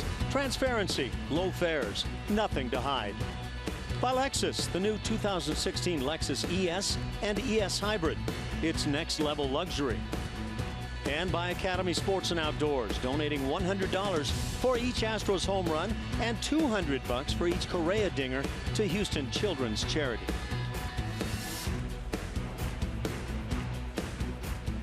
(12-2) Astros on top of the Royals.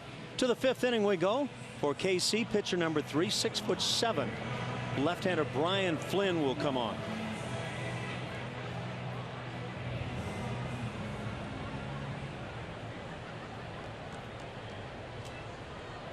Seventh outing now for Flynn. He's allowed 4 earned runs in 8 1/3 innings. But he is 1-0 out of that vaunted KC pen.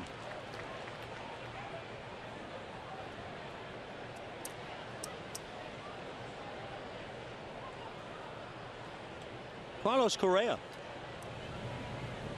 has reached on a fielder's choice. That was actually big in the first inning. He scored a run. It led to more runs in the frame. Just legging out that ground ball. What a difference it can make. Carlos has also drawn a walk and singled. So 1 for 2 on the night. That batting average continues to rise. It's at .264.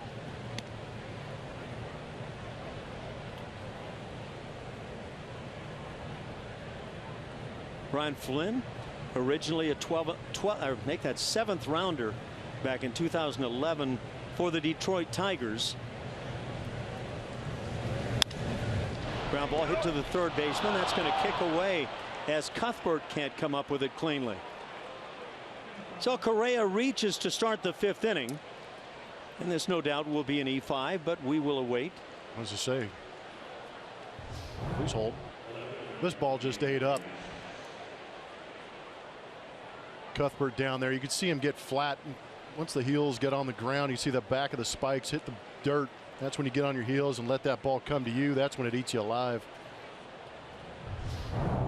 This is one of the few ground balls at third base you actually had time to get your feet in the right position to make the play. But again, you get in some of these games where you're getting blown out a little bit. Still, you got to play all 9.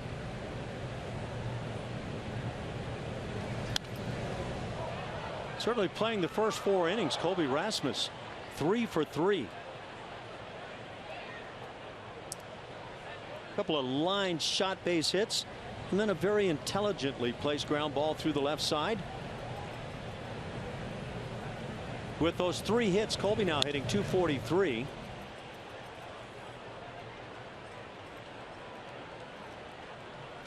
I think throughout the course of the season we've kind of seen that, especially early on, playing some tough ball clubs, but that disjointed ball club where you would get good pitching one night, the offense wouldn't do anything.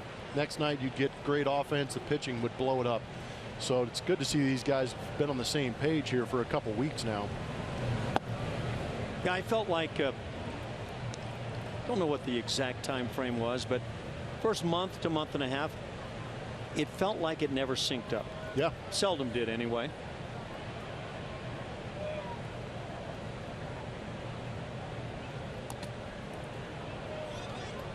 Yeah, I've mentioned it a few times, but May 22nd, the Astros lost to the Texas Rangers, fell to 17-28. They were 11 games under 500. Had just come off a rough series against the Rangers, and it didn't feel very good. And a month later, they're over 500. Pretty impressive stuff. Rasmus down on strikes, first out of the inning. We are getting word, as sources say, that the Astros are getting set to call up A.J. Reed, the powerful first baseman. That would be an interesting turn of events. I know a lot of people are tweeting about it. Brian McTaggart, beat writer here for MLB.com on the Astros, throwing that out there. And I always hate to try and speculate on these things because we can't confirm that. The Astros have not confirmed or denied any of that with us. We obviously know he's not here tonight, but that being said, you always hate to kind of speculate on those things because we know that there might be a family at home that has a kid in that Astros dugout that's going to have to go down in order to make room for A.J. Reed. So, and again, because the Astros have not confirmed, we cannot do so. But A.J. Reed, and speaking of him, has started to swing the bat well down in AAA.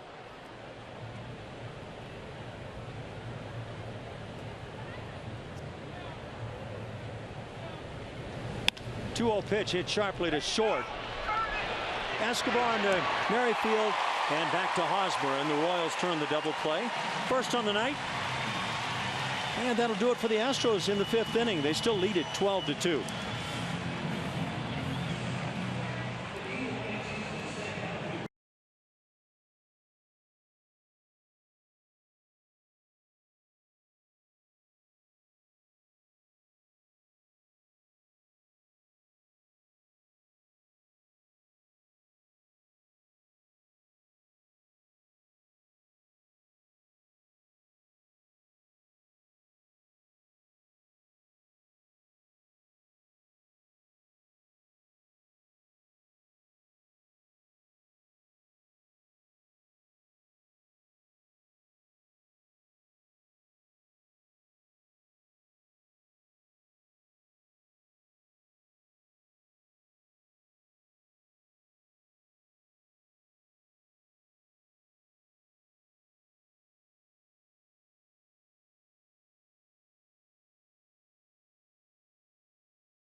Houston Astros, LLC, and may not be reproduced or retransmitted in any form.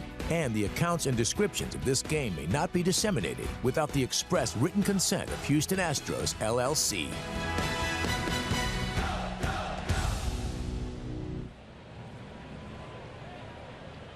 To the bottom of the 5th inning we go. 12-2, Astros on top. First of 3 with the KC Royals as the pitch from Keuchel is hit deep and down the left field line. And that finds the seats. First pitch, and the Royals put a run on the board. Home run by Alcides Escobar. That is his first of the year. And when he touches home plate, 12-3 Houston.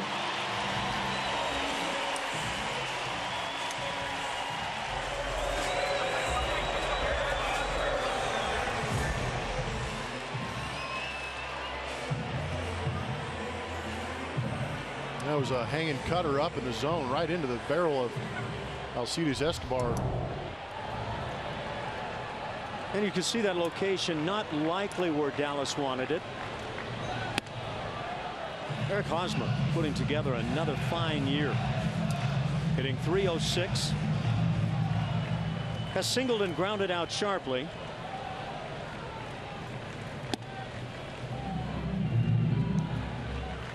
A lot of the strikes maybe up a little bit more than Dallas would like. Trying to keep the pace of the game going as another elevated pitch is popped foul down the left side. Colby Rasmus unable to make that play at the last moment, darting toward the wall.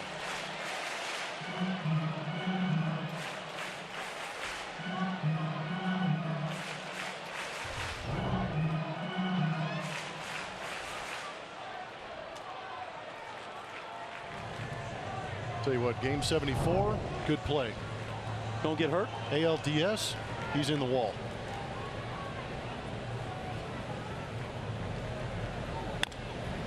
That slider stays up.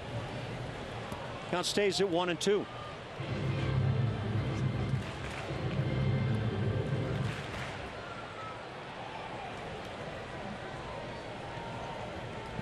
I don't know from one year to another what a team learns and takes with them. When you play as the Astros did close and feeling like he should have beaten the Royals, does that make you a better club the next year? Or is it like momentum that is ill-defined over the course of a season? I tell you what, you're playing 162 games. There's going to be games in there where you're trying to find some kind of motivation to get through the day. And I know that when these guys come through here, they have motivation. Yeah, it was in the playoffs and only a one-game type scenario, but there's a little bitterness in that mouths of the Houston Astro right now. I think they're out there coming into this series, understanding how they played earlier in the series. They're playing better baseball, and they want to make a statement. I guarantee you there's a little bit of that going on for Houston.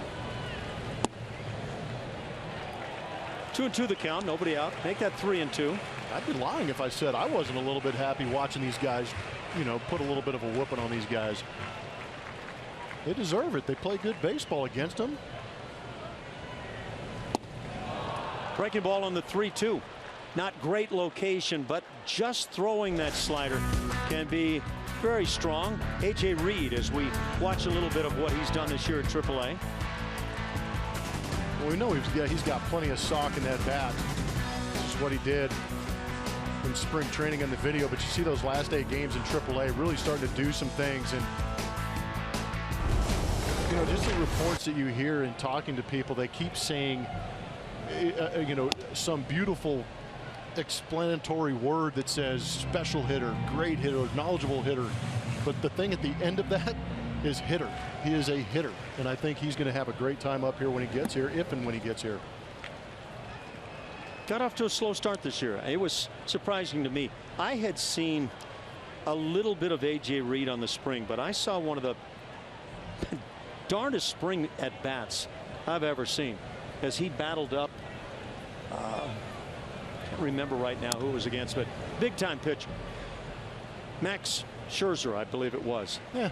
And it was like a 12-13 pitch at bat. Fouling tough pitches one after another. Scherzer getting frustrated, bringing big time stuff, and it was fun to watch.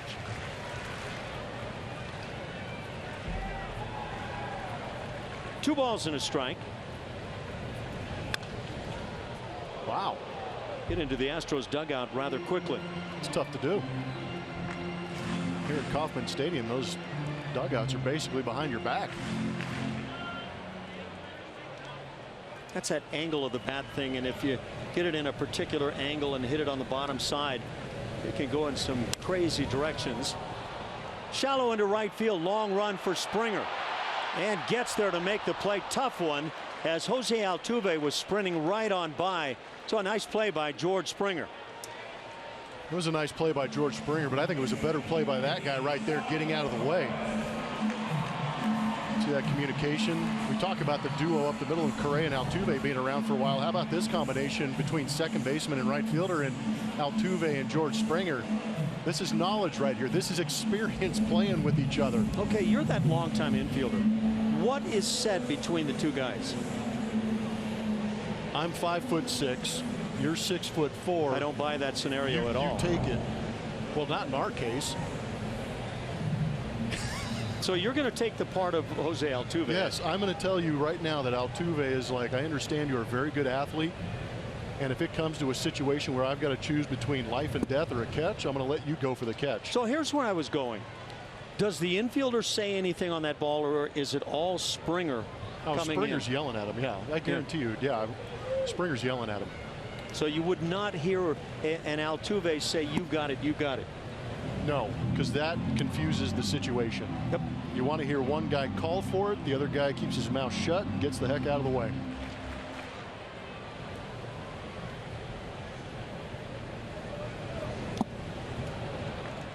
Slider for a strikeout on Perez as we watch George Springer and Jose Altuve deal with it, and you see the hollering for it by George.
the Texas Auto Diamond Kings. Good one to have, too. 21 years in the Negro Leagues. Oldest rookie in Major League history. First African-American to pitch in the World Series in 1948 at the age of 42. My goodness. Beat out Julio Franco, becoming the oldest player in Major League history at 59. That is some longevity. Man could do it, too. Yeah, there are some guys, and Satchel Paige certainly on that list, that I wish I had been able to see play. Yeah, there'd be a lot of people on that list. That would be great to watch what he could have done. The stories are so strong about Satchel Paige. He's not the only one, as Danny Wirth leads it off here in the 6th inning. Astros on top big after a 9-run first inning. But Satchel Paige at the age of 42, coming on and having success in the big leagues as a rookie. So that means he pitched for another 17 years? What in the world? How do you think he feels about pitch counts? Well, he's probably never heard those two words put together. Yeah. Shallow fly ball to center field. Danny Wirth. He is out number 1 here in the 6th. Let's take a look at Satchel Paige. I like it.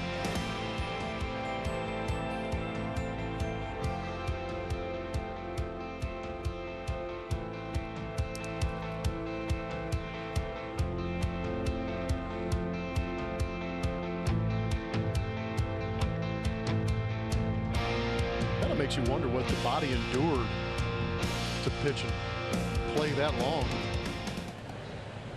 Windups were certainly different. A lot of the game was different back in those days.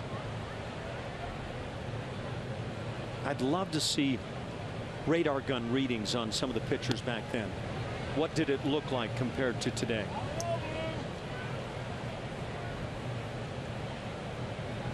That documentary I showed you a little bit of, called Fastball, great documentary, but it was dedicated to that one pitch of the fastball, and it went back pretty far trying to figure out how they did rate speed back early on in baseball. Yeah, one of the clips I saw, and I've seen it before, where they'd run a motorcycle at X number of miles an hour alongside a guy, Feller. right, delivering the fastball and trying to compare and say, okay, so which was that fastball, 98 miles an hour, whatever the case may be. I believe Satchel Paige barnstormed with Bob Feller during those days, going around putting on exhibitions and things like that. Now, make no mistake about it, Bob Feller felt, and maybe still feels, that he had the greatest fastball that's ever been delivered. And I think having a healthy ego can go a long way to helping a guy be among the best. Yep. 3-2 now on Evan, who thought he had a free pass.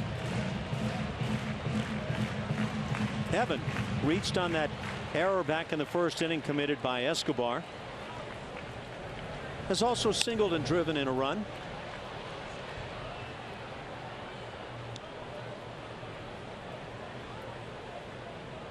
Luis Valbuena had to leave the game early. We have not heard why, but Valbuena went 0 for 1. Danny Wirth, who filled in now at third base, is 0 for 2. Other than that, everybody in the Astros lineup with at least 1 hit. A couple of guys with 3. George Springer and Colby Rasmus. And now we're getting word lower back strain for Luis Valbuena. Broken bat, looper, dropping in left, but a nice sliding grab in left field by Eibner, and the second out of the 6th.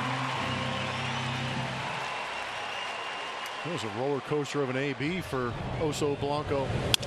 Thought he had the walk, came back to the plate. Here he breaks his bat, thought he was going to drop one in for a hit. And Eibner dives in and makes that play.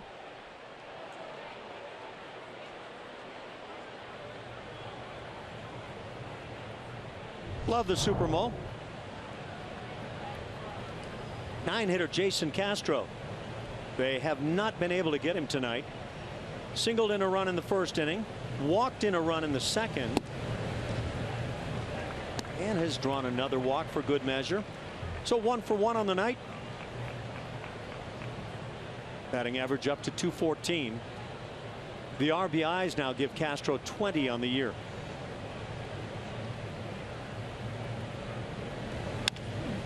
Off the fist, hit to short. Escobar, and that'll do it. A 1-2-3 6th inning. So the Astros go down quietly after 5.5. Lead it big, 12-3.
And we're going to finish off our Chevy Stroh poll and see what the fans said.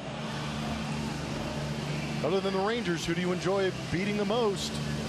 48%, almost half, said beating the Kansas City Royals. So that tells us 48% of the crowd tonight is absolutely enjoying this run fest the Astros are putting up there tonight. And they're doing it here at Kauffman Stadium, where the Royals don't lose too many ball games. I'd kind of like to know who the what clubs made up that 18% on other. There was a time when I think you should tweet it out at your own poll on your own Twitter handle and get the answer, or have them tweet at you. You are such a challenging individual. It's only the first day, Ash. Plenty left. We got more? Well, we won't have more tomorrow, as another network will be bringing game 2 of this series between the Astros and Royals to you. But we'll be back on Sunday. That slider is called high. It's 2-0. Joe West, other than maybe a pitch or two tonight, has not liked anything up in the zone. See if we like it. Yeah, we do. Like that one a lot. So somebody mentions the Cubs. Rasmus on the move and makes the play. First out of the 6th. Well, I would imagine it would be an NL Central team. Maybe the Cubs, Cardinals. You know, Astro fans loved it when we beat up on the Cardinals. You know, you have to go back a ways when the Astros were part of the National League West. And the Dodgers were just bitter rivals in the days that I played. And I can't get over it sometimes. That's the one that's kind of in my blood. Wow, it's in your craw. Yeah, it gets in there. Which one for you? Which club through the years did you most want to beat? I definitely wanted to beat the Dodgers and Cardinals the most of all. Yeah. I even couldn't stand the Cardinals when I was playing with San Diego, because it seemed like the 2 years we got to the playoffs, we'd go right into that buzzsaw first round of the playoffs against St. Louis. Paulo Orlando at the plate. You know, I was just reflecting when you said a club that you didn't like in one word or another. It wasn't so much that I disliked the Dodgers. I respected them, and therefore I wanted that to be the team that we beat. I thought, this is the best club that we face, and I want to beat them. Off the hands, hit to short. Correa on the move. Second out of the inning. But I had those moments of dislike, I will say. It's good to hear you're human. Oh, I think you've come to that conclusion long ago. Yeah, there were a couple of matchups with San Diego going through LA, and I mean, it was I know you've played in Dodger Stadium and to a sold-out crowd, but I mean, for whatever reason, playing in as a Padre in Dodger Stadium with a sold-out crowd, I mean, it ramped things up big time. Well, you nail it with the Cardinals. A lot of the Cardinal votes coming through. Hit to center field. To his right is Gomez. Should be a nice quick inning for Dallas Keuchel, and it is.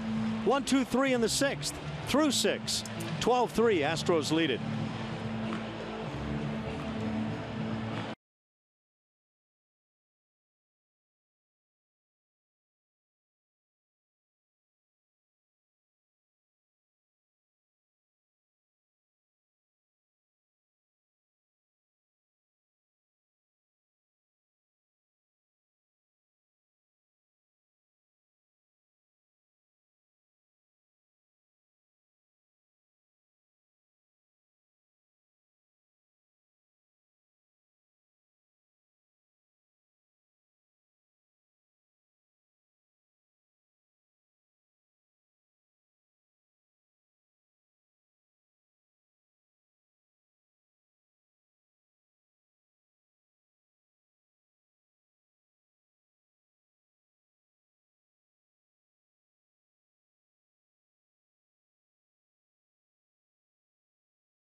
Against these, 26th rather, 2014 against these Royals. We'll see if he can match that tonight. The odds are in his favor. He got 2 in the first inning. But this is that day where we thought they were going to have to reinforce that outfield wall because he was absolutely trying to go through it. But this one just went into the mountains in left field. So that ball was pummeled. I think everybody was standing around thinking, oh my gosh, this guy is the next coming of, and you go ahead and insert the name you want. Yeah, Springer with 3 grand slams now on the season. The first came in that first series at New York against the Yankees, of course. Game 1. As the Astros went to 1-0, the only other time this year they've been a game above 500. It was a while ago. Second grand slam came at Fenway in Boston. So all we need George to do is hit grand slams. Well, you can mix in some other stuff. Had a shot at the cycle right here. It'll be thrown out 5-3. First out here in the 7th inning. And there still may be another shot for George at the cycle. He needs a double.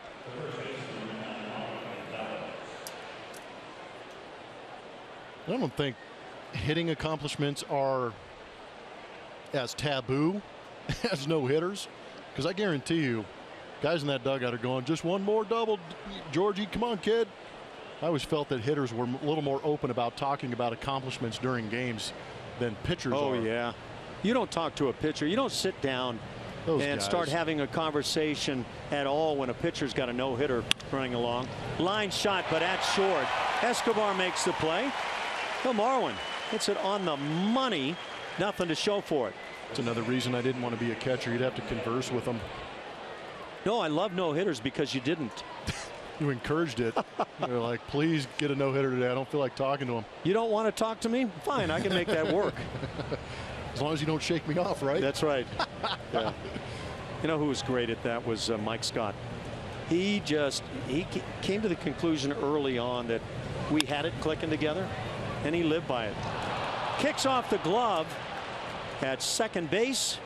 Well, Merrifield can't come up with it. We'll see how this is ruled. That a much tougher play than a base hit ruled earlier in the ballgame for a KC hitter. Altuve looking for a second knock of the night. Tell you what, Kansas City has predicated itself on playing good defense in order to win championships. We have not seen it tonight.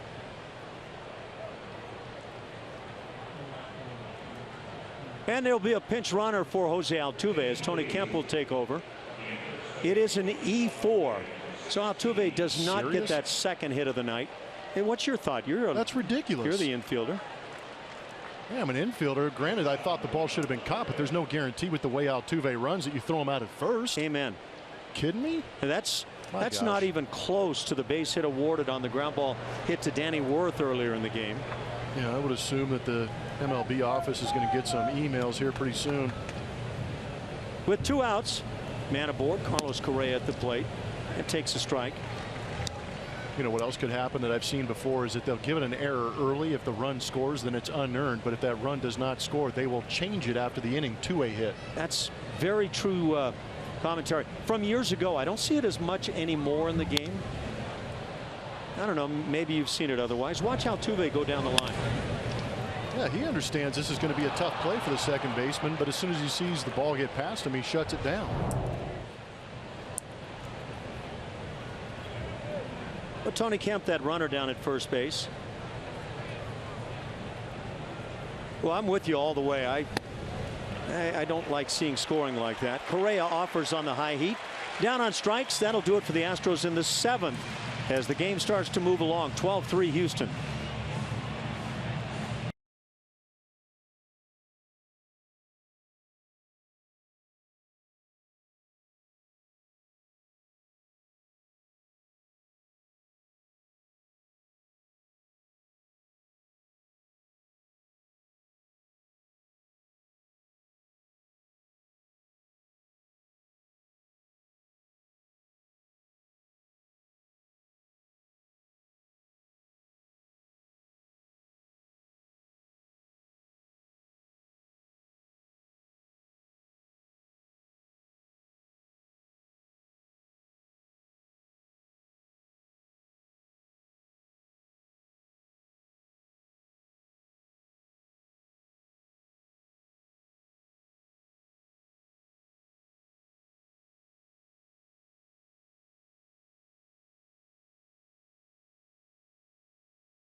TV Premium, which includes a free subscription to @Bat Premium.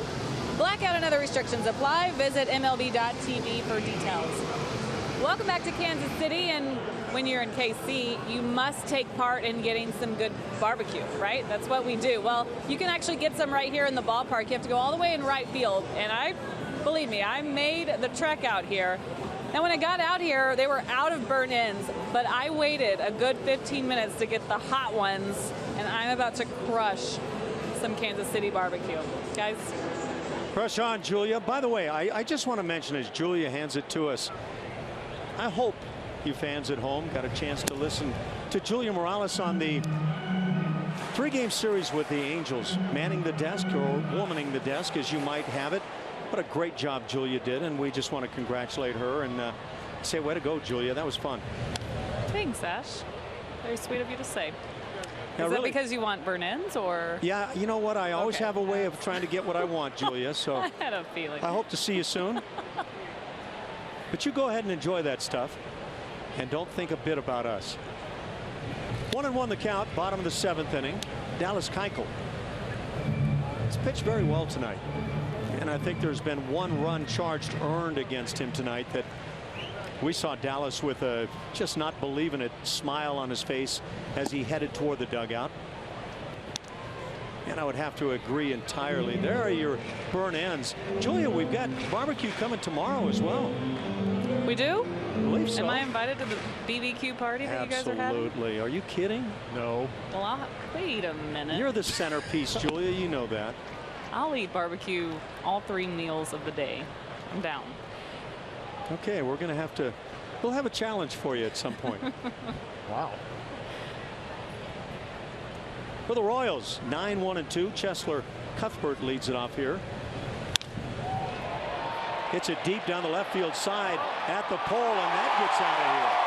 Second home run right there for the Royals tonight. This one by Chesler Cuthbert. His 6th of the year. Already has a couple of RBIs on the night, so 3 as he pushes that total to 15. And the Royals make it 12-4. I think that wry smile we saw from Keuchel earlier in the game might be in this situation too, because not a bad pitch, down in the zone, cutting a little bit, but he might just be giggling at the fact he goes, it doesn't matter what I do. They hit the one that's up in the zone, they hit the one that's down and out of the zone. So yeah, I agree with you. That to me is one where if I'm the catcher, I say, don't worry about it. You keep making that pitch all night, all season long. It's going to work out. Some of the others, you'll get some outs on pitches that will leave pitchers thinking, well, I'm doing just fine. I haven't made any bad pitches. And you have to kind of bring them back down to earth and say, hey, take a look at these. You might want to be better in the long run than this. Top of the order now. Whit Merrifield at the plate, lines one into right field. And this one up out over the plate.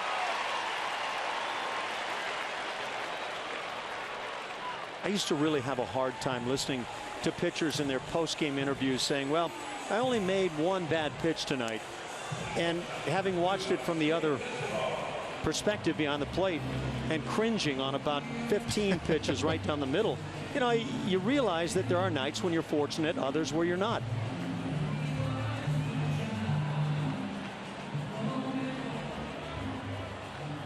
Fans want to know about the Kansas City barbecue and the comparison with Texas barbecue. I'm just going to say, are you kidding me? Come on. Brent Strom comes to the mound. Nobody out, a couple of hits, one of those a home run here in the inning. And the Astros still, now they're getting a right-hander loose in their pen. It's Scott Feldman. Uh-oh. Somebody's upset with Julia cheating on Texas barbecue, and I might be with her. I understand it's for the job, but well, you know, who's to say how Julia goes about handling these burn ends? I mean, it could be a little choke through. I have love for all barbecue. Yeah. Of course, Houston has the greatest. dude, I tell you what, my wife is the same way. Anytime we are in Texas or going through anywhere that has good Texas barbecue, we are stopping and we are loading up. It is unbelievable. I don't know if people know this by now, but I really like to eat everything. So you're not doing yourself any good. You're digging it deep right now, Julia. But in general, it's Julia Morales and Jeff Blum for your next president, whatever you want it to be. I'll be president of Houston Barbecue. Yeah? Yeah. Official taste tester. You're going to have to be in for the rodeo, the barbecue and rodeo each year. I am in. Wait a minute, I want to do that. So, well, we could have Co, right? I don't know. Julia doesn't share much. We found that out with the food. Ball and a strike. They had a brisket acho. I thought you guys might like. Acho? It was a brisket acho out there. It was nachos, but they put brisket on top of it. Oh my gosh, that sounds good. There's cheesy corn involved. Isn't that a bracho? Wow. Semantics. Sorry.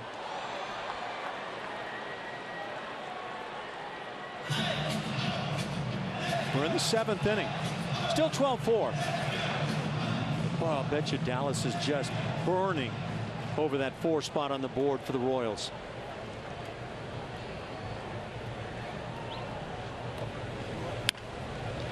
Hot shot, and it's past Danny Worth. So another base hit for KC, 3rd of the inning. Escobar reaches his 2nd hit of the night.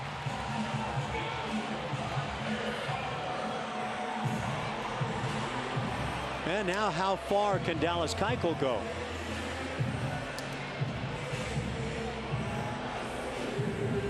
Rodney King. No, Rodney Dangerfield popping in. No, that's Rodney King. Yeah, that's exactly right. Let's all just get along, guys.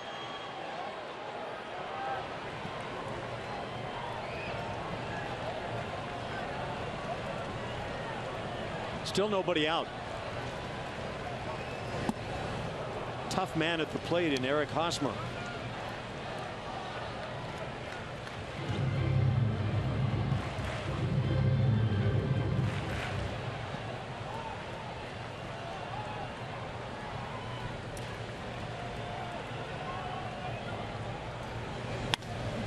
Line shot to third. Worth able to haul it in and then quickly glancing to second. But Tony Kemp was nowhere near the bag, so they get just the one out, and it brings out Eric Hinch. Too many balls hit sharply here in the 7th inning. Dallas Keuchel's done with his night as Hinch has pointed to the pen down the right field side. It'll be Scott Feldman coming in with a 12-4 Houston lead, 1 out, and a pair of runners aboard. And a nice solid job by Dallas Keuchel. And we'll be right back here in KC.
By the DeMontrond Auto Group.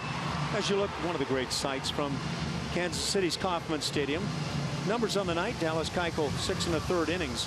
He did allow the 11 hits, and now Scott Feldman will try to shut it down. Edison Volquez had a miserable night. Yeah, Volquez did. Scott Feldman's been doing a great job out of that bullpen, making his 20th appearance. 4 of those have been starts, but out of the bullpen, he has done exceptional work in those 14 games in relief. 2.08 ERA and a 247 opponent at batting average. What Feldman's really benefited from going into the bullpen is maybe some of that little bit of a different format when he comes into ball games. Here he can ramp it up a little bit. We're seeing a higher velocity, which is great to see. Yeah, he's got more in the tank than I would have guessed. As a starter, just really didn't approach some of the numbers that he's brought to the hill as a reliever. So now, 7th inning, but a time to kind of lock it down a little bit. 12-4 Houston. They jumped out to a 9-0 lead in the first, added 3 more in the second. KC's been adding singletons throughout the night. 1 in the second, 1 in the 4th, 5th, and now 7th inning. Not a bad time for that ground ball for the double play. It would be good. Feldman does have that good sinker.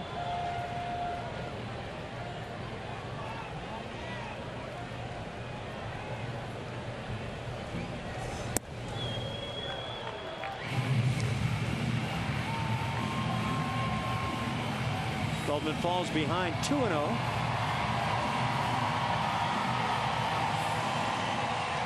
Works it to Lorenzo Cain.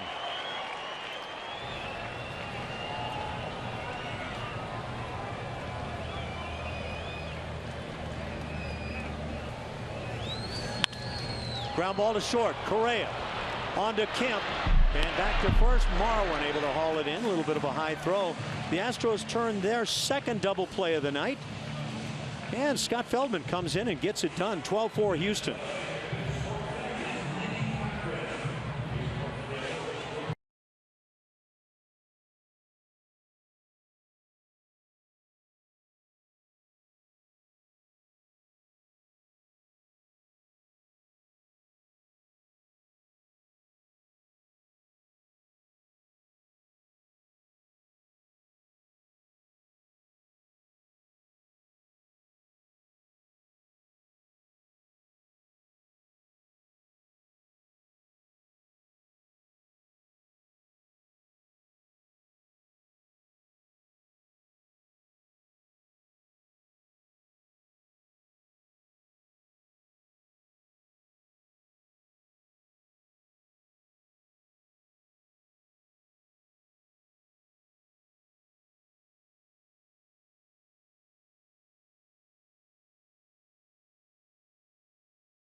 Royals.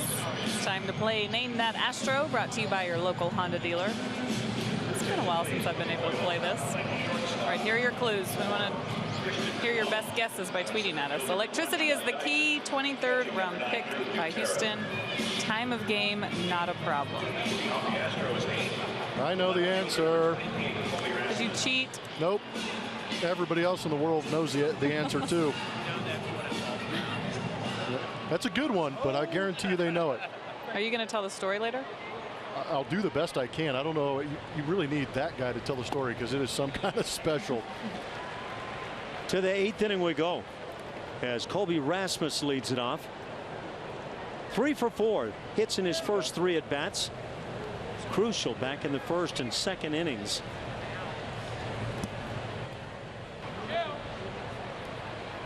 Has scored a pair of runs.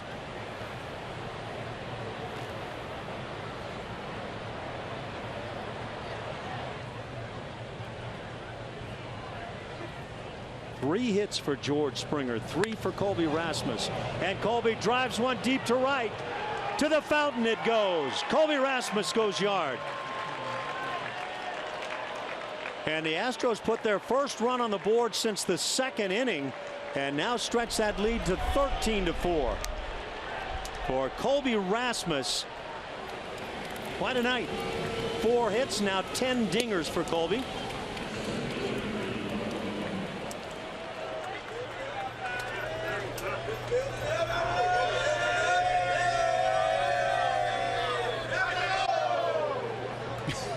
What was that? I have no idea, but I enjoyed it. Gogo lines one off the wall in left field on a hop. No, the ball is getting stung right here in the 8th inning. The Astros really had the hitting shoes on tonight. Hit number 2 on the night for Carlos Gomez. Yeah, I'd say the Astros rather enjoyed that day off yesterday, making the trip up here to KC. I didn't see the batting practice going on the plane.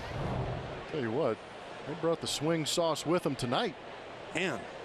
Added a little Colby Jack to it too. Against the left-hander, not too shabby. Man, that ball smoked.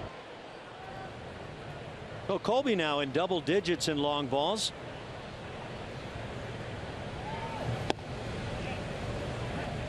For Carlos Gomez, double number 11. Danny Worth trying to enter that hit column.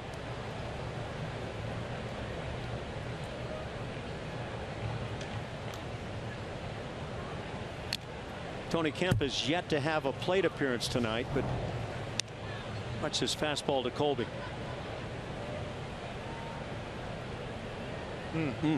Yeah. Ooh, that found the sweet spot, didn't it? He's hit a couple of baseballs extremely hard. That swing coming around for Colby quite nicely. Brian Flynn understands his baseball. The instant that hit the bat, he knew it was gone. Well, it was a thunderous sound. For Danny Wirth, this is his third plate appearance tonight. He's 0 for 2. I don't know if sound actually travels 60 feet that quickly. Get a gift for the Astros fan in your life and have your special message become a part of Minute Maid Park forever with the Astros commemorative brick paver program. Visit astros.com/bricks for more detail. You ever wanted to get a nice massage out there on the bricks? I've yet to have the brick massage. I've been dying for one. Hopper to third base. And that long throw for the out. Alertly moving into third is Carlos Gomez. So 2 outs, a man at third. Danny Wirth 0 for 3 on his night. It'll bring up Evan Gattis. Excuse me. That was Evan Gattis grounding out. As Jason Castro will come appropriately to the plate.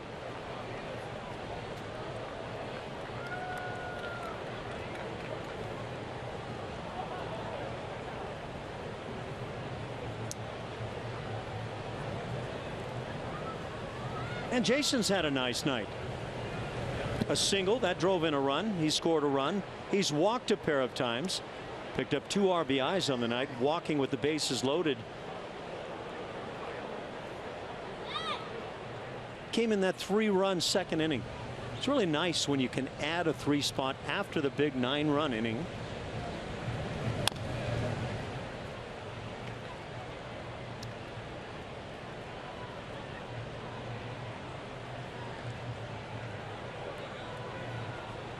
.213 batting average for Castro.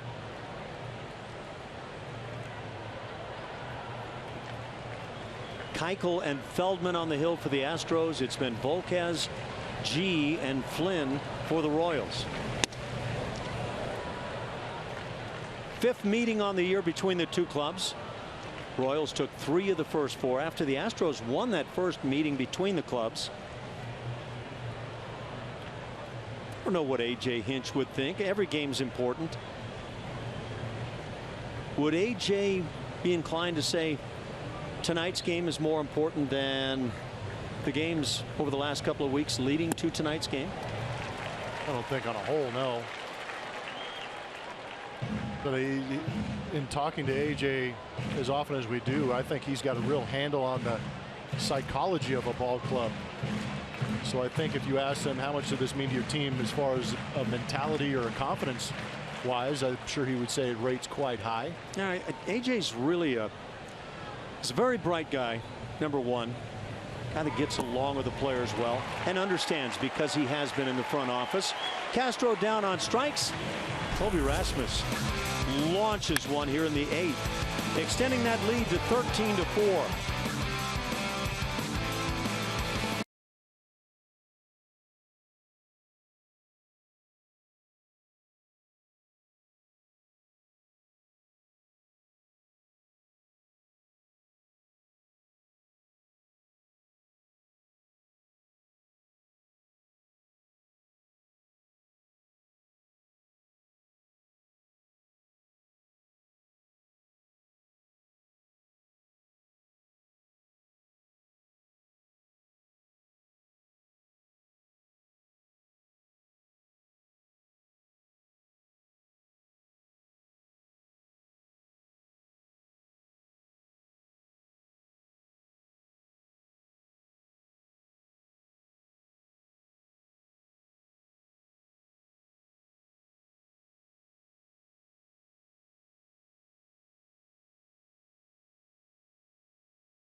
are on sale now for only $25. Buddies members get a voucher for 4 tickets to an Astros game, VIP access to Kids Run the Bases, exclusive autograph sessions, and more. Memberships for kids up to 12 years old are available by visiting astros.com/buddies.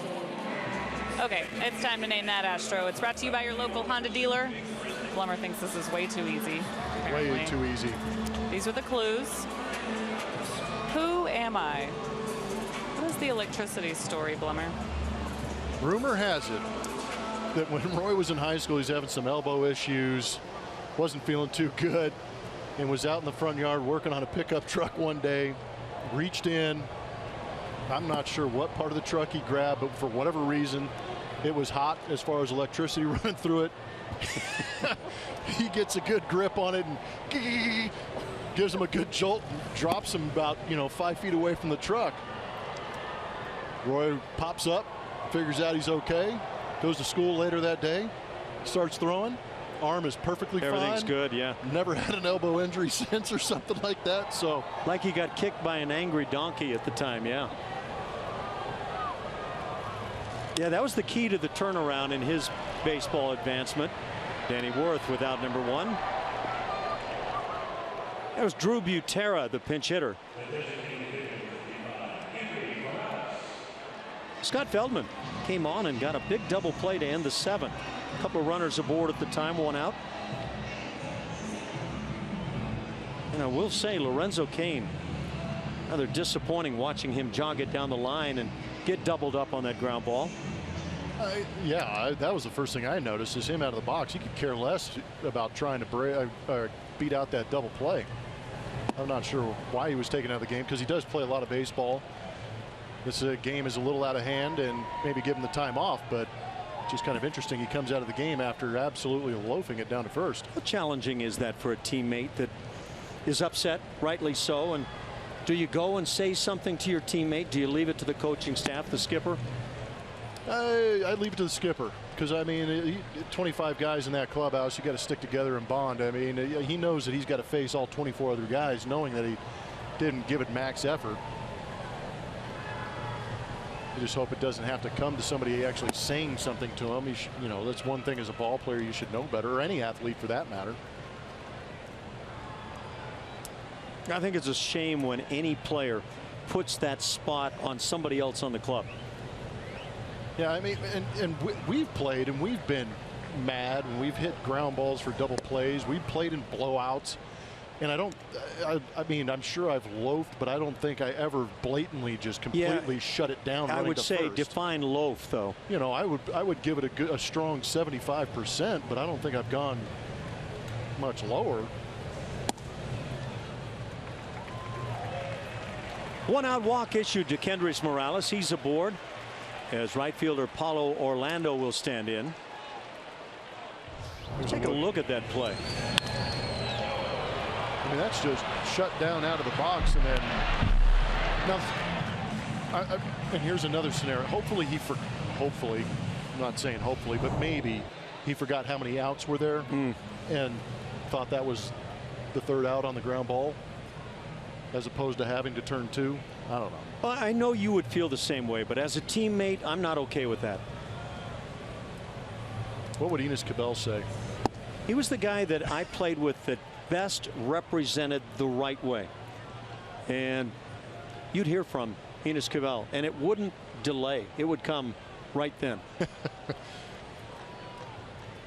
And that is why, for me, he was the best leader that I ever played with.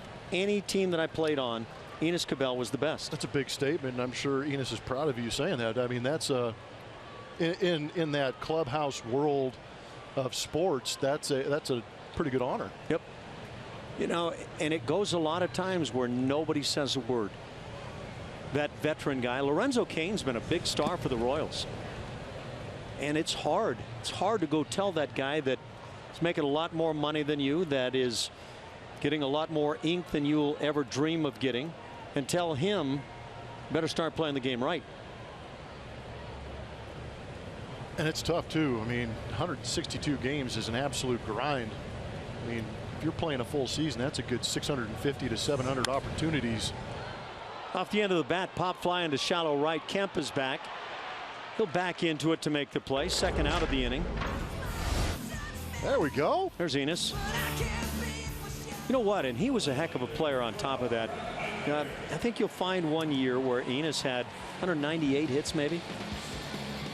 You don't fluke your way into nearly 200 hits. No chance. He could pick it at third, couldn't he? Enos would play. He played at third. He played at first. Enos caught some pop flies that were backup jobs for outfielders. And I might have to check my sources there. But, man, he could go get a pop-up. Another fly ball hit to center. Gomez coming on. He'll make the catch, and that'll do it in the 8th inning. So Scott Feldman has worked 1 2/3 innings very effectively. 13-4 Houston.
There were too many in that first inning, so we're just going to show you a couple of them. And George Springer is the man who led this game off with that triple. And then it just got crazy after that. Marwin with the base hit, RBI. Altuve, Colby. It was just an extended batting practice in that first inning for the Houston Astros against Edinson Volquez, who did not have his location in that one. Icing on the cake. 9 runs in that first inning. And now it's George Springer leading it off, seeking a cycle. He needs a double to get it. He has tripled. Plummer just mentioned the grand slam. Single in the 4th inning. George has 5 ribbies tonight. And now a 2-0 count.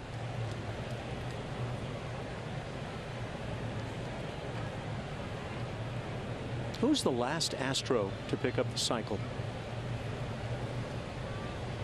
Alan Ashby. Oh, please.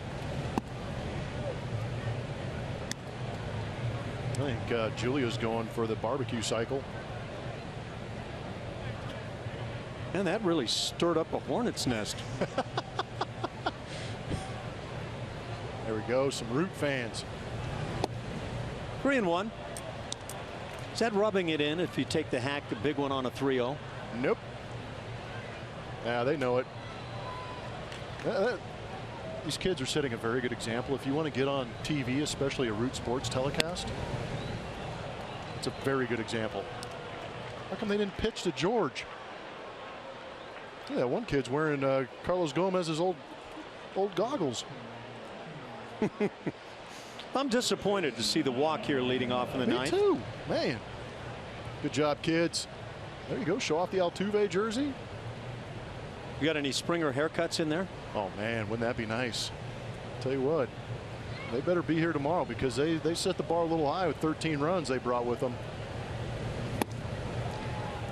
Yeah, we've got such knowledgeable fans. Brandon Barnes, the last to pick up a cycle. Oh yeah, that's right.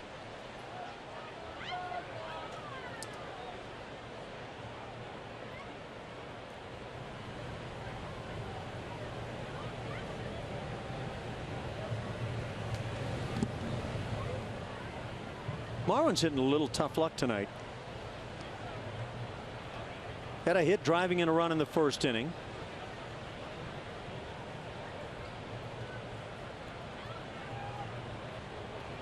He was your standard 1 for 2 in the first.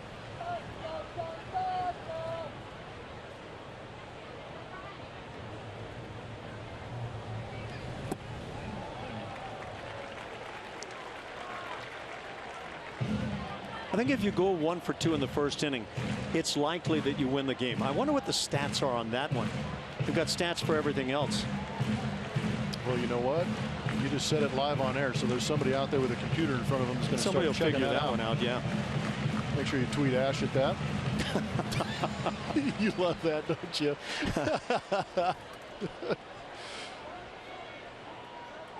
You know what? I've learned that just talking it out during the game, just having a little chat is a nice way to be able to comment. Marwin's caught looking. I don't think he's in agreement with Joe West. I feel like that cycle question was our second name that Astro, because I got a lot of instant Brandon Barnes comments on that. It came right away, didn't it? Yep. I remember got that, did it in dramatic fashion too with that infield base hit.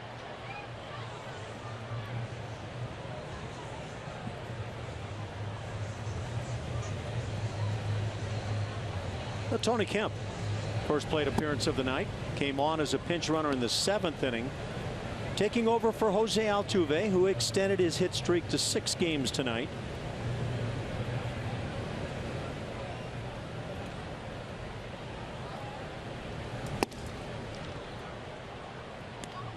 Two 2-0 the count on Tony. Tell you what, it's pretty impressive that Ned Yost has only had to go to 2 guys in that bullpen. You get 1 inning out of your starter, and yeah, you're fortunate if you can minimize the damage out there. Got 3 innings out of Dylan G, and Brian Flynn still working on this. Gets out of this inning, it'd be 5.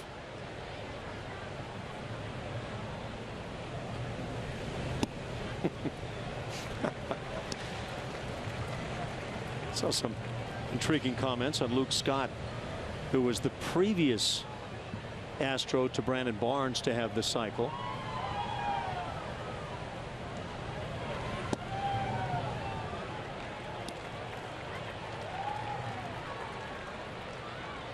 Brian Flynn, pitcher number 3 for the Royals.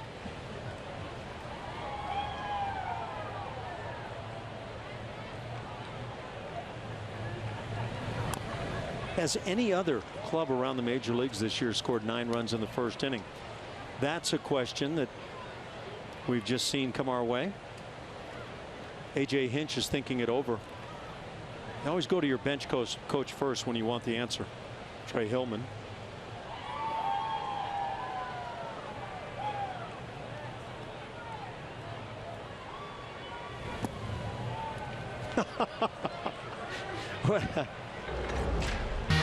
Most recent cycle, Brandon Barnes. Ball smashed. There's another Astros outfielder that could flat go get it in the outfield too. Had himself a heck of a night.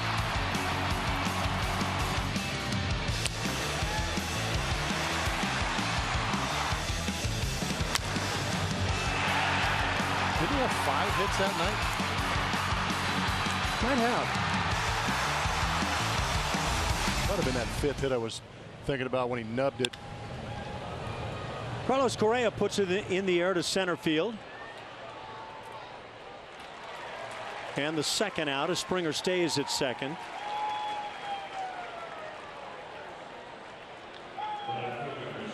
Franchise history on the cycles.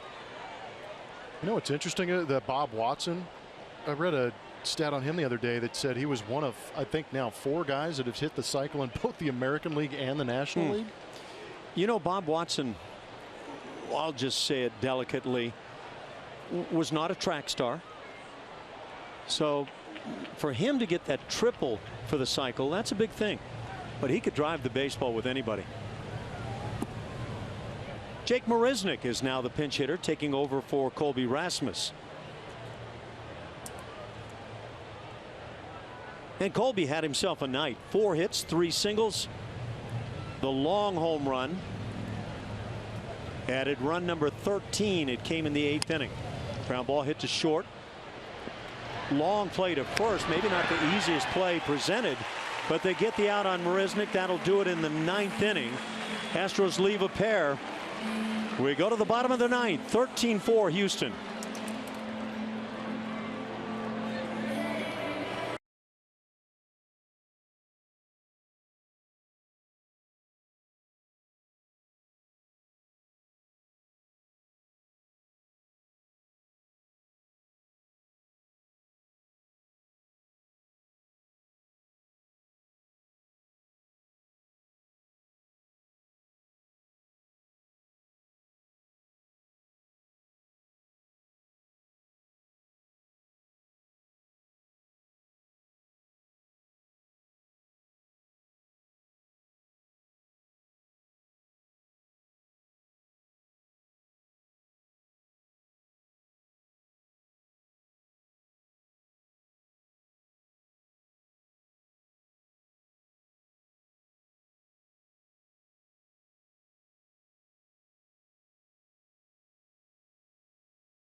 Baseball on Root Sports is presented by Southwest Airlines. Transparency, low fares, nothing to hide. And by Toyota. Let's go places. In the city of Kansas City, the city of, 13-4, the Astros lead over the Royals. A big first inning. Enormous for Dallas Keuchel, who stands to win it. The Astros trying to climb to 2 games over the break-even mark. For KC here in the 9th inning against Scott Feldman. 9-1-2. Cheslor Cuthbert leads it off. Himself a nice night. Has a couple of hits, a double and a home run. He's driven in 3.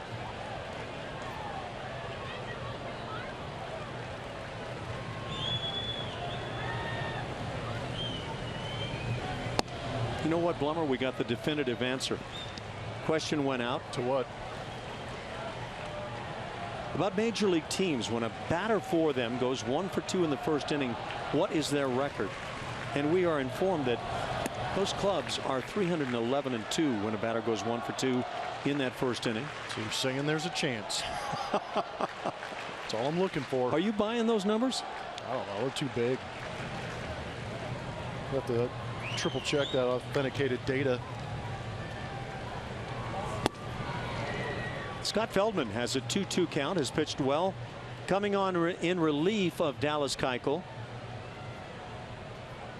So could you repeat the question, please? If just one hitter goes 1 for 2? When a hitter for a team in the first inning goes 1 for 2. What's the big deal for 1 for 2? George Springer went 2 for 2. I just want to know, when you got that guy who goes 1 for 2 in the first inning, what's the overall record? I would imagine it makes sense that that number is correct. Well, I mean, if you're sending a guy up to the plate for the 2nd time in an inning, that means you got to bat around to get to him again. How would you go about trying to find that answer? I want to know. I bet if you, what's the record if a guy goes 0 for 2 in the first inning? Okay, same question. You got it. I bet you it's still pretty good. I want to know the numbers on that one. I'll bet you that's a tougher one to get than 1 for 2. I think it's going to be pretty close. I don't think you know what you're talking about. I'm telling you, if a guy hits twice in the same inning, it's pretty good for your ball club. If I'm going to make the assumption that one of the first 3 hitters in your batting order will be the guy you're talking about, and if that guy has the luxury of going 0 for 2 in the first inning, that's a hard one to find. That total number is going to be lower than the 1 for 2. Okay. You're not buying into anything. I don't right know now. what's happening. I don't know why we're talking about this. Carlos Correa makes a nice play. Boy, he's got a gun at short. I'm just trying to say that anytime you send one guy to the plate twice in one inning, your team is doing okay. I'm just trying to say we need to think deeper than that. I don't think so. Back to the top of the batting order with Whit Merrifield. You sound like a sabermetric guy. Oh, you know me.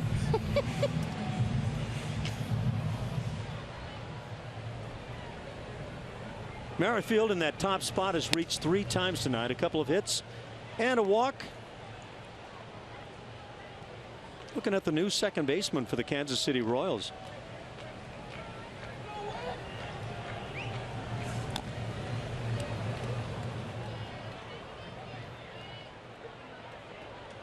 You mentioned it earlier in the game. Omar Infante no longer a part of the Kansas City Royals. 34 years of age. Was not having a good season. Wasn't having the worst of seasons, hitting .239. But KC had this young guy come to the major leagues playing well, and they cut ways.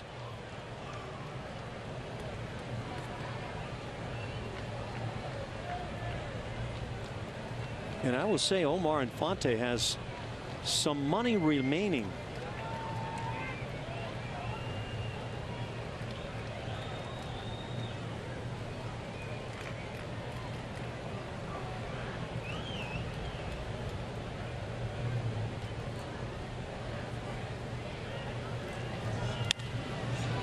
That slider has popped up.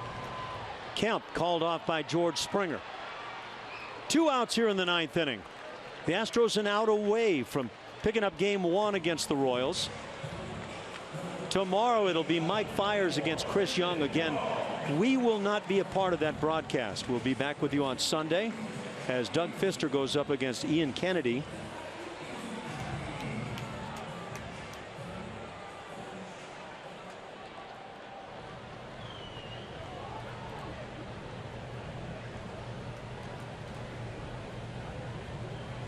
Alcides Escobar.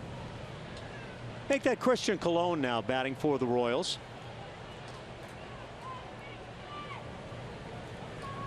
Mike Fiers no doubt thinking like other pitchers, get me some runs like this when I run out there. Ball and a strike.